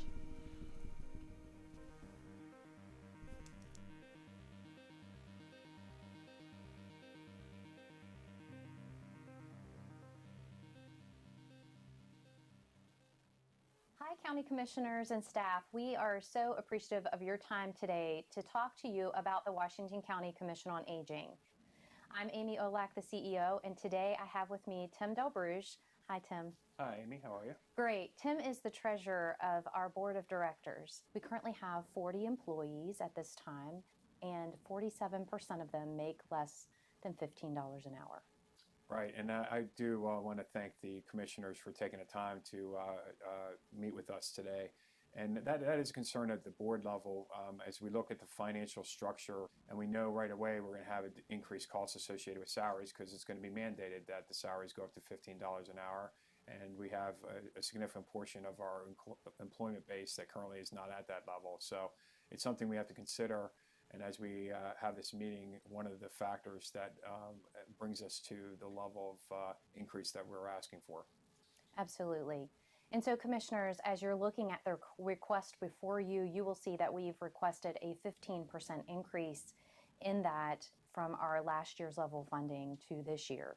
And so in March of 2020, the governor came in and closed all of the senior centers. We have one senior center here in Washington County. And believe it or not, we were able to move to a virtual platform within literally 2 weeks from the time we were closed. Became a very substantial model for the state to be able to use at other senior centers across the state by creating this virtual platform of offering exercise, art classes, languages. We have a nurse that you can talk to and ask questions. But that platform has been so well received by seniors that we were able to increase our membership over 2019. So I think that speaks to the value of technology. Partnering with our community partners has been essential during the pandemic. We created the donation center outside of the senior center to accept food donations and pet food donations. Hardy Pet was a huge supporter of our pet food initiatives. The Bank of Charlestown, May Septic made sure that we didn't go without toilet paper and our clients were supplied. We had several physician groups Antietam Wealth Management. I'm certainly going to miss somebody by naming all of these, but I think it's really important that you look at what happened with the CARES Act money or the Family First money that came into the agency. And for us, it was about really making sure basic needs were met. Yeah, and I just would like to chime in here just to commend Amy and the staff for during this pandemic. This was a difficult lift and a difficult task because the board basically wanted to ensure that, you know, we were trying to feed as many people as we can. Obviously, people can't come to the senior center now, and what's been done virtually has been amazing as we've actually increased, as Amy said, the actual registration for the senior center. And people actually aren't here, but they're actually doing more online, which is great. But really, the board focus was trying to ensure that people that needed the food could get the food. And the transformation here at the senior center, if you haven't got a chance to stop by, one of the whole areas is just littered with bags of food as the staff continue to try to get that out to the populace because it's becoming more and more difficult for people themselves. One other thing to mention about staff and salaries related to the $15 minimum wage is we've seen that impact on turnover too within the staff. So as Amy mentioned, we have 40 people on staff, but we had a 20% turnover. Now that might not seem like much, but in reality, given the fact that the group is already as small as it is, and we have the number of programs that we have and that we're trying to run, that becomes really difficult, and we're trying to replace them, and they're leaving basically because of compensation and benefit reasons. And they're also not leaving out of the area. They're going actually to places like the health department, other places that are local here that we can't compete with currently given our current cost structure. I think one of the things that, again, the board, as we look at the finances, you know, unfortunately we've had to make some tough decisions this year. We've had to cut a few programs. Again, these were programs that we had some funding for, but the funding ultimately didn't cover the cost, so therefore we had to get out of some of the things that we provided. As a board, we have to make these decisions. They're not easy to do, and one of the things we're trying to avoid here is to do that in some of the county funded programs, so that's why your consideration of this increase is very important to us.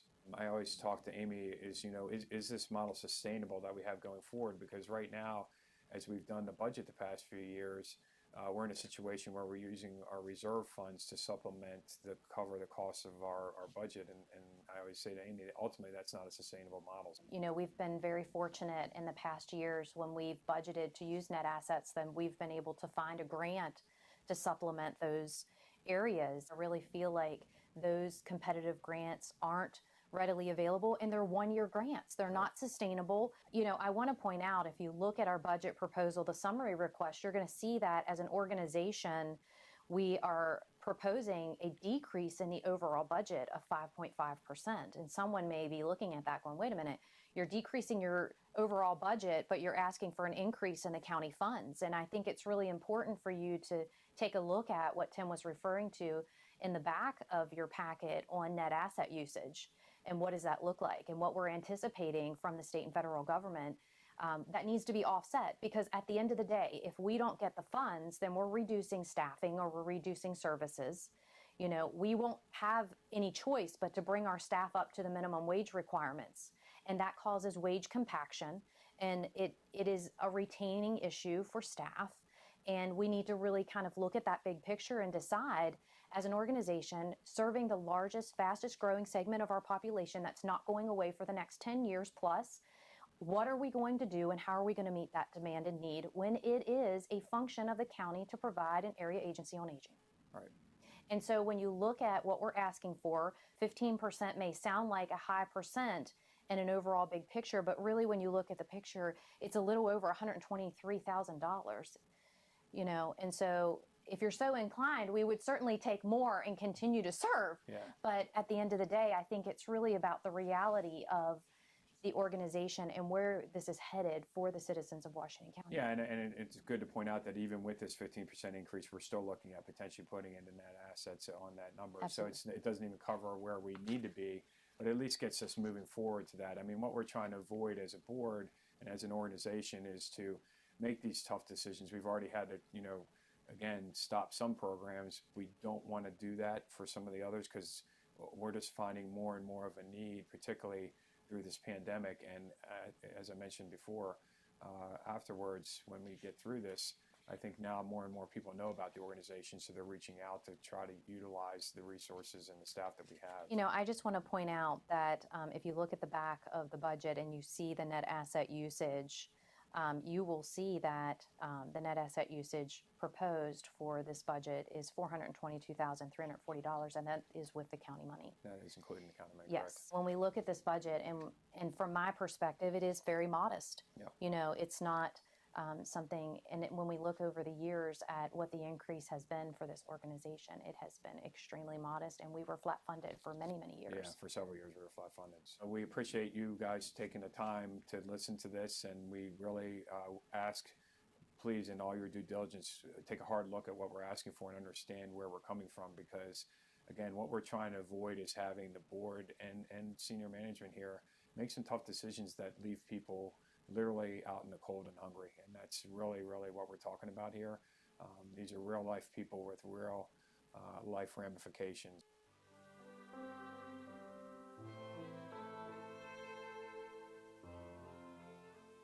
Oh, this is a lifeline. It's critical to have something like that. As you can see, I live out in the suburbs here, and to have interaction with somebody like this that's consistent all the time, you know, it gives me a sense of security, and which is very important for me at my age and where I'm living. With the way things are, they call me every day, you know, see if I need anything, if I'm sick or if I'm feeling bad. And my own family don't do that. It makes me feel good. Somebody cares. I needed help with food and making meals. My hip got so bad that I just couldn't stand in the kitchen. I had had hip surgery. I don't think I could have made it without them. And I don't have much family around, so a lot of times you're just alone. It made me feel that somebody cared. They brought the meal. That helped a lot. It was a lot of groceries. There was information in it about all different things and about COVID. It would have a little message in it for me. It was wonderful. Meals on Wheels has meant a lot to me. I know it would mean a lot to other people too. During COVID, it's been very difficult, and they stood by me. So I hope you can give and help them out so that they can keep the program going. Without Meals on Wheels, I probably wouldn't be alive. I'm a veteran, you know, a Vietnam veteran. I don't have transportation. I'm legally blind. I can't drive. They brought food to me every day. Life-sustaining food. Without people's help, people don't eat. We do appreciate your consideration. And we thank you for your support. Several of you have been here and supported us, even volunteered to help, and thank you for that. Thank you for your donations and the contributions that you continue to make to seniors, caregivers, and those with disabilities. We couldn't do it without this whole team and network and partnership. So thank you very much. Absolutely, thank you.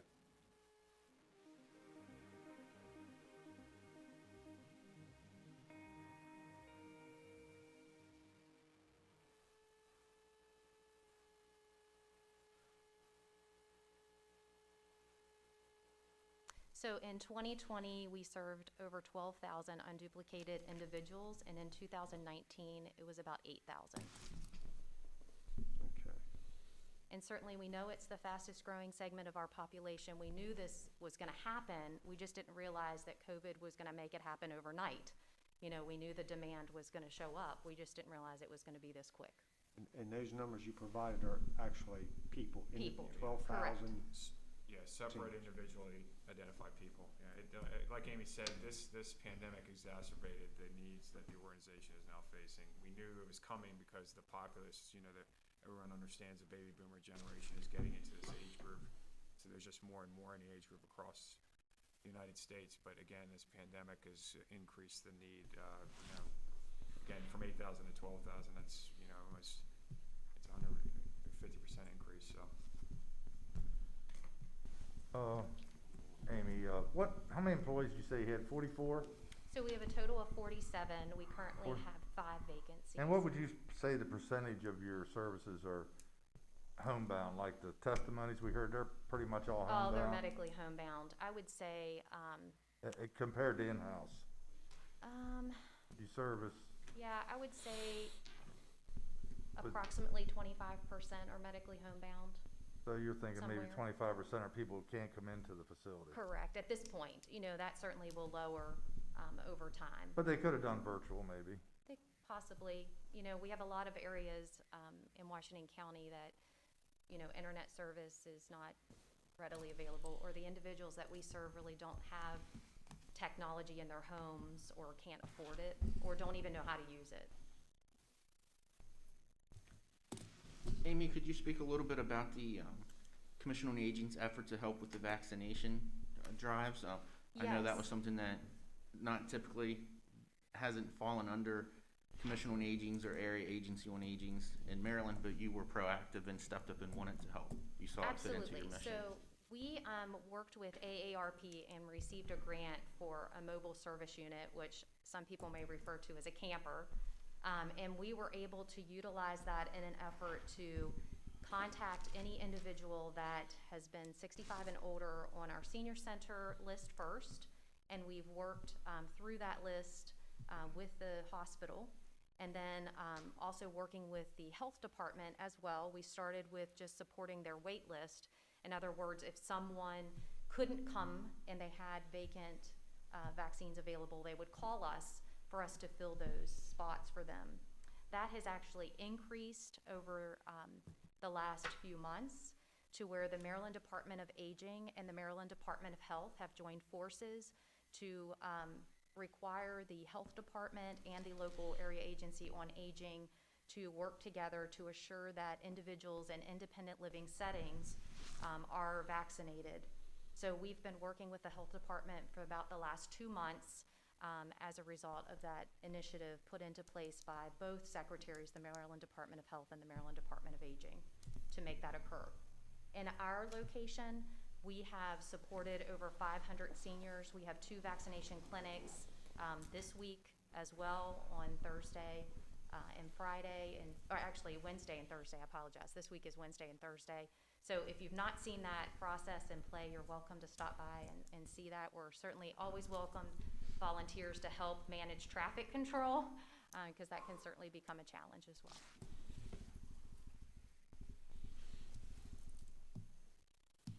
So any other questions? I just have a comment. There's a recently started Veterans Committee, and they would be a great asset to help you with many of your programs with the veterans that we mentioned, because they're looking for an opportunity to, so I will please supply the contact information for you for them to reach out. One of the things they've been doing is trying to gather all the different resources in Washington County to be an ombudsman or to help facilitate veterans who don't know these services. So I'll And as you saw from the video, we had the one gentleman who was in the video who he'd was probably be a perfect candidate for them to reach out to. Absolutely, absolutely. And I just want to say thank you to each and every one of you, including the staff who have certainly helped during the pandemic and helped with funding. I will say the county was the very first to rise to the occasion and gave us $5,000 as soon as the pandemic started, because we had a challenge with the number of people that needed food. And so they allowed us to start that process of ordering food that was not on the list of approved state dollars to be used. So those canned goods is what I'm referring to, because they have a higher sodium content. We didn't have funds to get people fed, and you know, food is life-sustaining. And so it was the county who was the first initiative for seniors in Washington County, and you should be applauded for that, for stepping forward as the first agency to support. I think our highway department comes over on day of caring. They came back a day or so later just to finish up more than. Absolutely. So good to hear that. And you know, it is your funds that help support your seniors, and I just want to say it should be bragging rights for you. So anytime that you have a chance to talk about the seniors that you support, you should brag about that, because 12,000 individuals in 2020 served with your help is a bragging point. You should be proud of that. Thank you very much. Thank you so much. Appreciate it.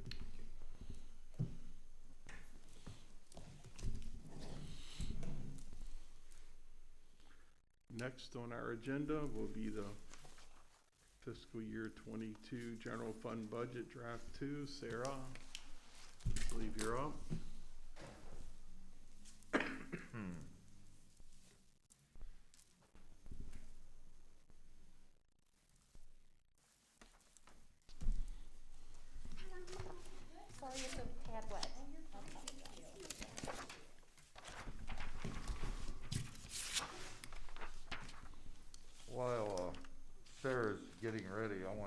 since she's here, I wanna circle back around on something real quick.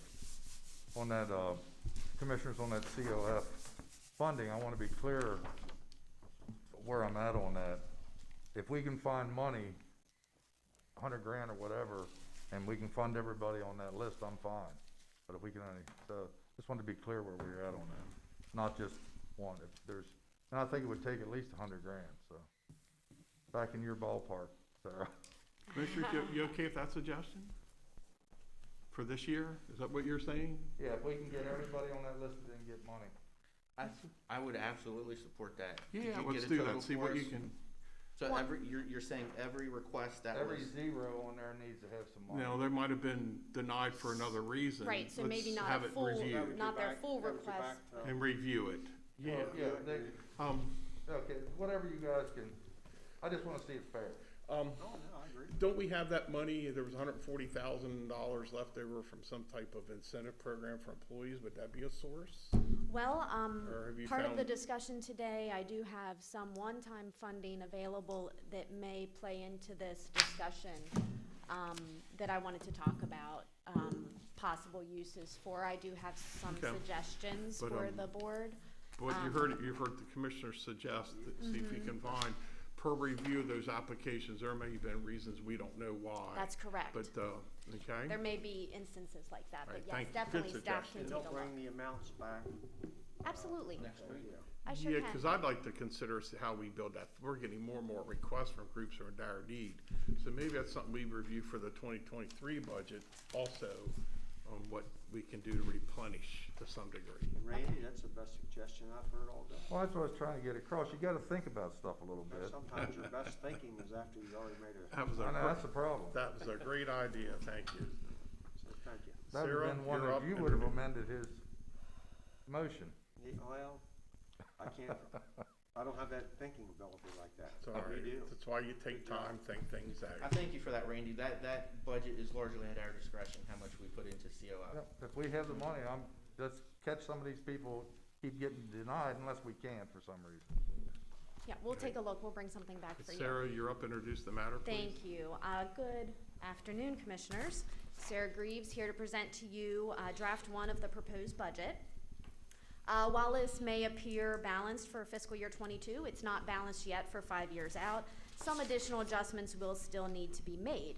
However, what you see today is probably 95% where we're trying to go. Next week, I just submitted an ARF and attachments for a completely balanced budget for your review. Of course, today, as we have the discussion, any feedback that you provide to me can then be incorporated in later versions. The attachments that you have in front of you include general fund revenues, expenditures, and a draft of the 5-year plan. We did go over revenues last week and discuss major reasons for the increase, which involved 3 major revenue sources. If you recall, it was property tax, income tax, and the impact of the SAFER grant. So I'd like to focus today's discussion more on general fund expenditures. So if you want to turn to page 6 of the attachment, that's where the expenditures begin. The report that you have provides the expense budget that was approved last year. That's on the right-hand column. It provides what the request was by the department or outside agency, any adjustment, and what the proposed budget provides for. Please keep in mind that some of these numbers will change next week with the draft 2. So just briefly, let's take a look at some of the adjustments in the adjustment column. In total, approximately $8.4 million in adjustments were made to requests. You can see education was adjusted by $7.5 million, excuse me. Actually, 7.6 if you come to the bottom line and include the free library as well. Public safety was reduced by $342,000, and general government activities by about $500,000. So if you add those up, that gets you the $8.4 million in a high-level category. Some of these adjustments were made after, well, all of these adjustments were made after the analytical review of the budget. In some cases, The increases may not have been justified. In other cases, there was not sufficient county funding to provide for the request. And then additionally, some of the costs that come into our department as requests that are for vehicles and equipment, sometimes they come out of the operating budget and they get recommended to be funded through our capital budget. So approximately 285,000 of those reductions were shifted over to capital to provide for some of those vehicle and equipment needs that the county has.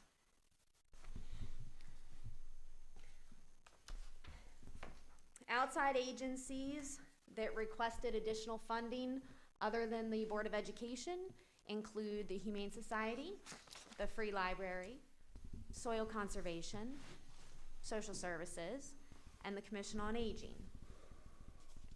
These agencies in total requested approximately $530,000 more than last year. And due to unknowns related to state cost shifts, reduced local funding from the state, and other impacts related to the pandemic, what's being proposed in the budget is limited. So not all requests were fully funded. These requests were reduced to an increase in total of about $150,000 more than last year. Keep in mind, as we look through this, we're not just balancing for fiscal year 22, but also 23 through 26, according to our 5-year plan. So on a high level, I want to go over the budget increase and major changes that are included. So the budget increased by $18.2 million, made up of primarily 4 categories. Wages and benefits, $5.7 million of that increase. Where does that $5.7 million come from? Well, $2.8 million of it is related to step and COLA. $2.6 million of it is related to the 33 firefighters. And about $400,000 of it is related to the 7 new EMS positions that were included now in the budget. 4 were recently approved and there were 3 prior to that. So that's where the wage and benefits come in. Another major increase was the capital. Capital related increases amount to $6.5 million of that. And that's restoring our capital funding, okay? So that's not in addition to what we should normally operate with. That is a restoration of capital funding. We had 0 except for what was included with speed camera revenue moving into the capital plan for the last several years, which is unsustainable. So that's a restoration of that funding. Other operational costs, about $2 million there. Those operational costs are made up by a couple things. Outside and state agencies amount approximately $500,000 of that $2 million. If you turn to page 7 of the attachment, you can see state agencies. There's about midway down. Total appropriation of $5.35 million goes to state agencies and represents an increase of $322,000 over last year. Sarah, where was the assessment and taxation? I know that was something last year, maybe the year before, the state was considering throwing that back on the county. Yeah, so currently we provide for 50% of those costs. It's roughly around $500,000 per year. There was legislation, again, this year trying to push more of that onto counties. I think the first phase was to push it to 60% and phase in over there, but I'm not sure where that bill is right now. I know MACO is opposing it, but we do anticipate, you know, that could happen. We don't have word yet that it has or that it's passed, and MACO's been successful in the last couple of years suppressing that. I'm not sure. I don't think that's been passed yet. I don't know. Definitely don't think it's been passed. I would have known. Yeah, I don't think it has. But there is legislation There for is. that cost shift once again. There is. So yes, it's a possibility, I think. Okay, so of that $2 million, again, we talked about outside agencies and state agencies accounting for approximately $500,000 of that increase. About 350,000 is related to internal operations, costs for software, utilities, gas, things like that. And then the major category impacting that is the transfers to other funds. So if you turn to page 7, if you're not already there, at the top, you can see transfers, operating transfers to other funds. So some of the larger increases come from a couple of the funds. Highway, for instance, is increasing by 200,000. That's mainly related to the step and COLA, as well as an anticipated reduction in highway user revenue. You can see then next an increase of 163,000 for Cascade. That number does include 150,000 for the community center, and that assumes the sale of the property. Utility administration increased substantially by about 183,000. This is directly related to stormwater management activities. These activities are increasing in complexity. Efforts are being made to meet our NPDES permit requirements, and additional staffing has been identified as required to do so, which is why this is such a significant increase. Again, we can kind of see how more state regulations impact us at the county level in a variety of areas. And then last but not least, transit has a sizable increase of 350,000. And that's mainly due to a combination of increased expenditures, contracted purchase services, along with decreased funding sources from federal and state agencies. And so as these federal and state agencies provide flat funding, county funding still has to increase, and if they reduce their funding, our county funding has to supplant that lost revenue. So that's what's going on in transit.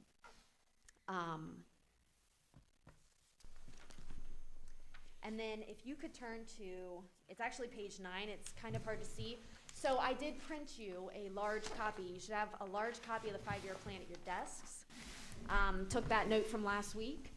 Is that okay for you? And this is definitely something I wanted to discuss today.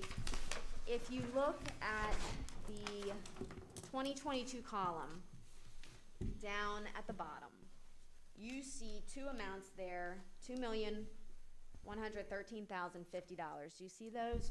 Currently, in this draft, they are additional, this reflects additional funding that's available for one-time costs, okay? So that we all know, we've had discussions on, eventually we will be required to provide fully for what the SAFER grant's providing for today. So that's about $2.7 million. We know that we have the radio P25 lease coming up.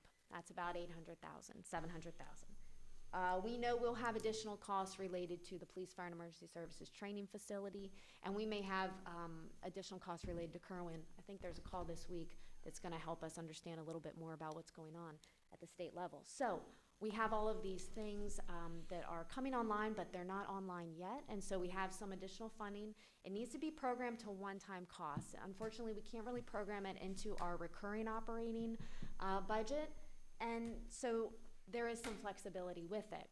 I'd like to mention that our pension, according to our audited financial statements for fiscal year 20, is 53% funded. So that is a potential use of additional funding. Other funding needs have been expressed for capital, whether it's county capital or capital related needs for outside agencies. Board of Education, the library, I think Humane Society may have had one. Anyway, something for you to consider. And that number will change a little bit in the next draft that we see, so don't hold me to the 4.2 million that you see there. I think it reduces a couple $100,000 in the next draft based on other factors.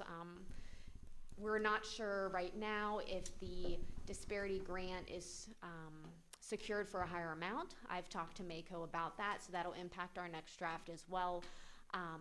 making that flat funded for now until we get word that it will be fully funded. When I talked to them, they suggested it was gonna increase to 75% based on some legislation, which would be wonderful news, and provide the county, the cost estimate in the legislation for the fiscal impact was about 1.7 million more. However, I spoke to Kevin Canale, and he suggested that due to some timing issues with the budget and the vetoes and the overrides, that budget is not secured yet, and that they're pushing for a supplemental to get that for fiscal year 22, but that may not be coming to us until fiscal year 23. So we're waiting to see how that develops. That's something that I want you to be aware of as we move forward. Are you saying, can I summarize this by saying 4,226,000 can be manipulated? We can, But yes, you've already named about $10 million worth of stuff, so. because that was recurring operating So costs. we can, Whatever you're gonna we have do- suggestions, what do we do with that? It needs to be for one-time costs. So I would consider an additional contribution to pension a high priority. I would consider any capital requests that are one-time a good source of use of that money. You know, I can bring you definitely a list of suggestions if you would appreciate that for needs that I'm aware of that you could consider. It is a different type of budget year because we do have that flexibility because we don't have the costs coming online right now. Sounds like your priority would be pension, number one. My priority is pension. What kind of a dollar amount were you looking for out of that? For pension, what I did there is I divided it in half and said maybe half for capital one-time expenditures and half for pension. I think that would, be a good contribution to the plan. Certainly, we wouldn't have to use all of it, but that would help. The sooner the funding is provided to the plan, the sooner it can begin accruing interest earnings and stuff like that. So it does I guess make a an list impact. would be appropriate then. I can do projects. that for some. Could you also share with us, it doesn't have to be now when the list is provided to us, if $2 million, give or take, was added to the pension fund, what percentage level of funding would we be at? Sure. Yeah, I think it's something that kind of, we do have a plan for funding our pension. Obviously, we work with our actuary on that, and we meet annually, and, we talk about it extensively, but it's definitely something that we want to see that funded ratio go up. 53 is not ideal, and so. Would you be happy with like 60, if we were sitting at 60 now, would that make sense, or you? I'd be really happy if we were at 80. Oh, okay. Yeah, Right. so 80 is a great number to be at as far as your funding ratio for your pension. So we are low. There's a lot of circumstances that led to that over, the past 10 years, but yeah. I think, I would agree. I think the pension, as we were looking at it, and I participated in one of those meetings just recently, it's how do we do that? I mean, we do have a plan to fund the pension, so I don't want it to sound Right. alarming, but I believe we do need to build that back up. And I asked the question, how do we do that? And really the answer was, we're not really gonna be able to do it by interest. We're gonna have to do it by some cash infusion into the plan. Yeah. So, when we have something like this, I think it's a good opportunity for us to do that along with some other things. Yeah, because every little bit helps, and the actuary has assumptions that they put into their plan. Every time one of those assumptions is not realized, then it could have a different impact. And so, if we assume a certain rate of return and we don't make that rate of return, well, then we won't be funded as soon as we thought we were going to be funded. And so, any additional contribution is extremely helpful. To what degree does rising wages factor? I'm sorry? To what degree does rising wages factor into that as employees? It does impact that. And we've had some sizable increases over the last. We have less additional than 10 years. personnel because they may make an assumption that our wage increase is going to be 3.5% per year. Well, if we add personnel, that's going to, contribute. Obviously, any annual increases would contribute to that as well. And So yes, absolutely, that's a factor. I think they did a study either last year or the year before to revisit what their assumptions were and realign them. And I think that was one of the things that they realigned, if my memory serves me correctly. The drop program sort of takes it, is that hard on this fund, the drop program? We've asked that many, many times. They can't give me a clear indication on, you know, what financial impact that really has, because there's so many factors involved in that. You know, we've looked at it as a basis to save money, and it seemed like there wasn't enough to substantiate removing the program. We have looked at that. Why are they not able to make a determination as to how the drop program affects their pension? I don't understand that. Well, I think it goes into assuming, I mean, maybe if I press them, they could give me a number. It just seems like it's never been very direct of a response. But I can reach out and see if I can get that for you. I think it depends on, you know, if there weren't a drop program, you know, what happens is if they work that 5 years, they continue to increase their monthly pension that they're owed after they leave.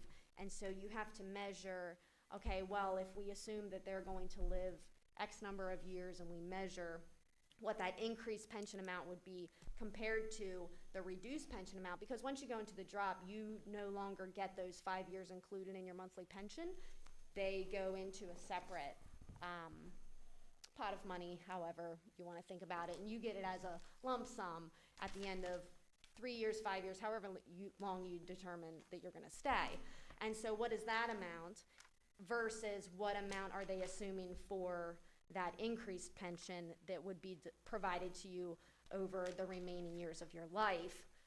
And so there is a point where they meet, but again, it's all based on assumptions, and it's not, I mean, it's all based on assumptions, I guess that's what I'm trying to say. But it's not significantly costly, is what they've told me. You're going to be bringing a report or coming into us for a discussion on pension here soon? The committee's recommendation? Oh, is that? Aren't we going to be having a discussion on our pension program based on the committee's Retirement committee recommendations? Yeah. That's not really that is not as much actuarial driven as maybe other that was going to be my recommendations question. from legal. That was going to be my question. Yeah. And then the other thing is, in this budget, just in the county, how many new employees are you recommending, minus the firefighters and what we've already hired? Personnel requests are being brought to you next week for discussion. And what's being recommended, 10 personnel requests had come in, and 6 are being recommended. And we will go over that. You know I'm not one that's going to want to grow government. Right, well, I'll listen to them next week. Okay. Right, yeah, it is an agenda item for next week, and I will tell you that, I mean, we did get together and we discussed it, and we went over all 10 very carefully. We tried to only recommend. And we can talk about this next week, but I mean, there are a few that I really support, because I think we need it because of state regulations and some federal regulations that we may need some. But we'll talk about each of those next week. Thank you. Yeah. Yeah, there are some unique circumstances. We tried to only recommend the ones as a committee that were. That's for next week. Okay. Yeah, so next week we have personnel requests coming before you, and the proposed budget, which may fluctuate based on decisions that the board makes as far as the $4 million that we discussed. And just one thing about the disparity grant, I think the question really is whether the governor's going to fund that at the higher level, because it went through, and then I think he vetoed it, and then it was overridden by the legislature. Now the question is whether the governor's going to fund that to the full extent, so we can. That's right. So that may affect that money. For 22. For 22, right. Now, I do have it built out in the plan for 23 and beyond, so that part of the 5-year plan is higher. Right. Which it may not be in that copy that you have, but will be in next week's, because I had to put that in 2 weeks ago. But, so that's something to consider. If we do get that additional funding, that would be in addition to the 4 million that we're discussing. Right, that's what I meant. That's what you- Because right now, we're assuming, the assumption is that we're not gonna get at the higher level. with That's our right. discussion today. But there may be more, so I just want you all to know there may be additional. It's a We possibility. just don't know yet. So That's there is a right. line item in our 5-year plan that's labeled disparity. That's There the is. disparity grant. Yes. Could you provide some more detail maybe next week about the status of the disparity grant? It's in limbo yet again. I can see if it's changed. The last I checked, what's on your sheet is probably 6.8 million in disparity grant. No, 8.4 million. You have the $8.4 million number? So that was when we thought it was increasing and already included in the governor's budget. There was an increase, but then when I got word from Mako that, hey, it was not actually funded yet, I took it out in the next version. So that does contribute to the 4.2 million that you see at the bottom. But even reducing that and then making some other adjustments for personnel requests kind of balances it out. Not completely, but somewhat offsets it. But yes, absolutely, I can look into the disparity further to see if we have any new news. The last I heard, it was not funded, and I assumed the same level funding as the current year that we're in.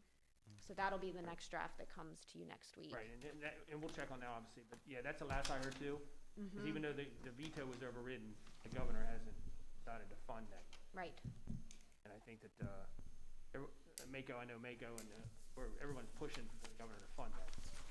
I don't believe he's done it, so we'll confirm that and let you know the latest next week. And I'll reach out and try to get you some more information on the drop versus no drop financial impact. I'd appreciate that. And then with the disparity again, could you give us worst case scenario, best case scenario as well? Sure. Because I know a big part of our budget going forward was based on that disparity grant that seems to be up in the air every year. Absolutely. Lately. Absolutely. Okay.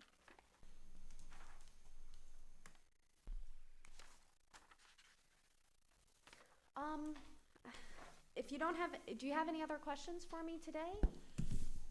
Like I said, next week I'll come to you with personnel requests. I also have a revenue summary and an expense summary for you with detailed explanations for every department and changes for those departments. And so that'll be a nice printout for us to review. Thank you very much. Thank you. And maybe how many employees we're still short that we haven't hired for. Okay.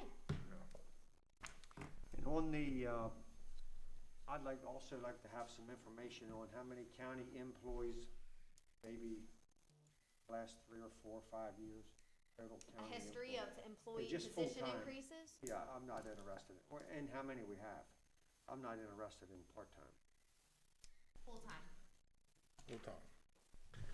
Okay.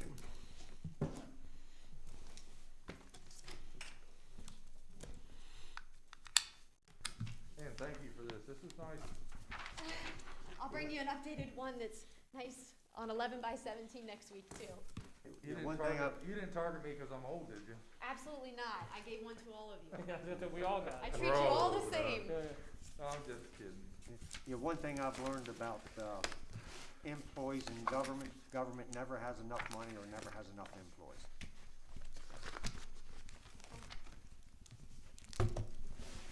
Okay, Thank next you. item, agenda item is our discussion on advertising hiring process. I'm gonna yield to administrator to. I'll just say, I mean, I know this came up a little bit last week, and I put it on there just if you wanted to have an initial discussion about it. I think there's a couple different parts to this. One part is, obviously, when we have a budgeted position and someone leaves during the budget year, right now, staff brings all those requests to the commissioners to request to advertise. So, you know, it sort of puts us behind a few weeks. So, what I was really wanted the commissioners to think about and discuss and consider. So, if you have a budgeted position And it can be done by grade, or it can be done across the board. If there's a budgeted position and someone leaves, that would come to, would obviously go through from the department head to HR and then to me to determine whether we should advertise for that position. We can continue to bring it to the commissioners, that's fine.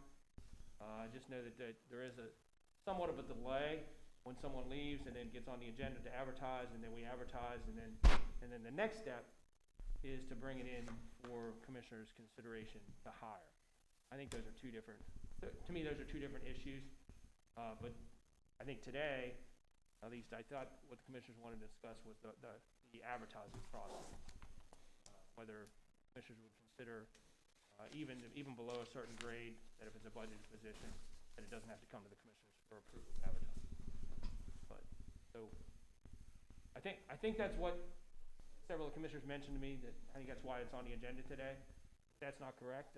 No, I don't. I think we just sit here and listen and read those whole things, and I heard what Terry said last week, and I agree.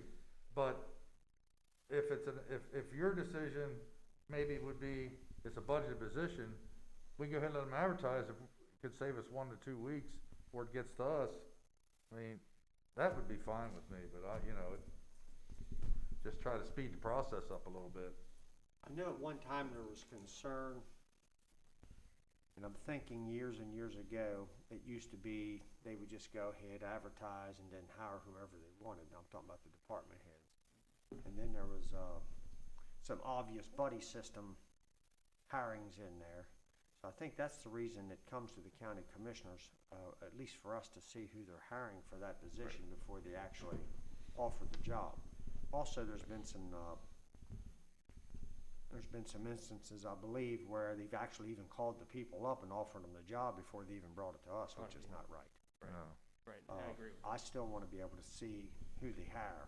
Right. I think you're just asking for advertising. Yeah, advertising. Yeah, I mean, hiring, obviously, this board will hire, so I don't. Yeah, I'd say give it, I'm okay with giving it a try, and if something comes up that we think we need to go back to the way we currently do it on the advertising, we can do that. I think that would speed it up some, just give them the permission to advertise, and you still want to be able to look, see who the candidate is. Oh, yeah, That can help it speed would it fall up. to this board to do that. I would agree with that. I think for any grade level employee, if it's a budgeted position, advertise, eliminate that waste of time. And you're saying at the end of the day, the positions will all still come back to us for final approval. We're just cutting out that first step of approval to advertise. We'll still have the approval to hire. Right. I mean, yeah, my suggestion is that, yeah, if somebody leaves, HR would contact me, the department head would contact HR would contact me and say, hey, so-and-so is leaving, we have an open position, we would like to go ahead and advertise. But And how so my would, first question would always be, is that position still needed? That's sort of the question that you would ask too. And if it is, then they would go ahead and advertise, start that process, get applications in, do the interview process, and then bring the recommendation to hire to the board like always. so how would that affect even if it was a budgeted position, and we would want to consider maybe not filling that position or eliminating that position? How would we know? I mean, we're not going to know what positions are being advertised for. That's right. I mean, it wouldn't come to you, it would come to me. Yeah. And then you would have an idea we if we could- need that. That's sort of your job, isn't it? Yeah. If we don't need it, restructure it or something? Yeah. Yeah, I think if it's a, my first question is, obviously, is it a budgeted position? So if it is, I wouldn't just make the assumption that because we need it today, we need it tomorrow. I mean, I'd ask the question, but I would think most of the positions, we need it today, someone leaves, or the position becomes vacant for whatever reason.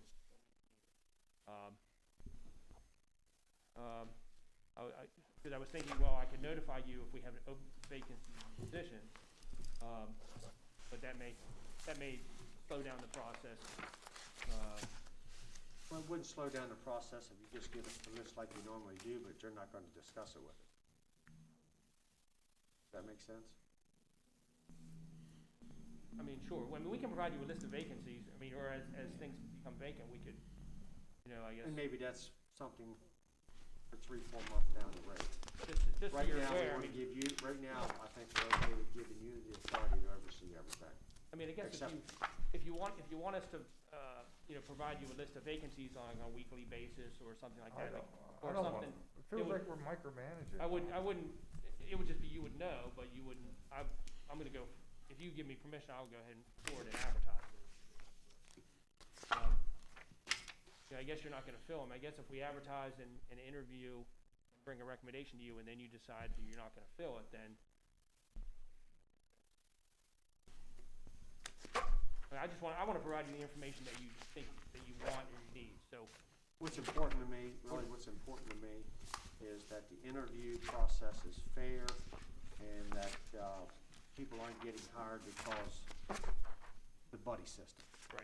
Right, I agree wholeheartedly You know, with that that. just wastes everybody's time. Right, and the only purpose of this discussion, from my perspective, is to try to speed up the process, because what I've heard from all of you, and from department heads and division directors, that it takes a long time to get through the process, so I just looked at the process and thought, how can we shorten it by a few Let's weeks? give it a try. All right. Always change it back. Do you need a consensus okay with that, guys? Just to for do the it? advertising part, but I Okay. wanna know. Just the the advertising, to just give the permission to final approval on advertise. the hiring. Okay. That's All fine right. with me. And if you hear about a vacancy and the commissioners have a concern about that, please let me know, and we can always pull one back if we want to discuss that further. But for Right. now, we'll just go ahead and, well, if it's a budgeted position, and I believe, after talking to the department head, that it's something we should fill, we'll go ahead and advertise. Right. And the rest of the process will stay the same. All Okay. comes. All right, thank you very much. Okay, thank you. If no more questions, I'll entertain a motion to go into closed session. Motion to go into closed session. First and second, all in favor, say aye. Aye. Thank you.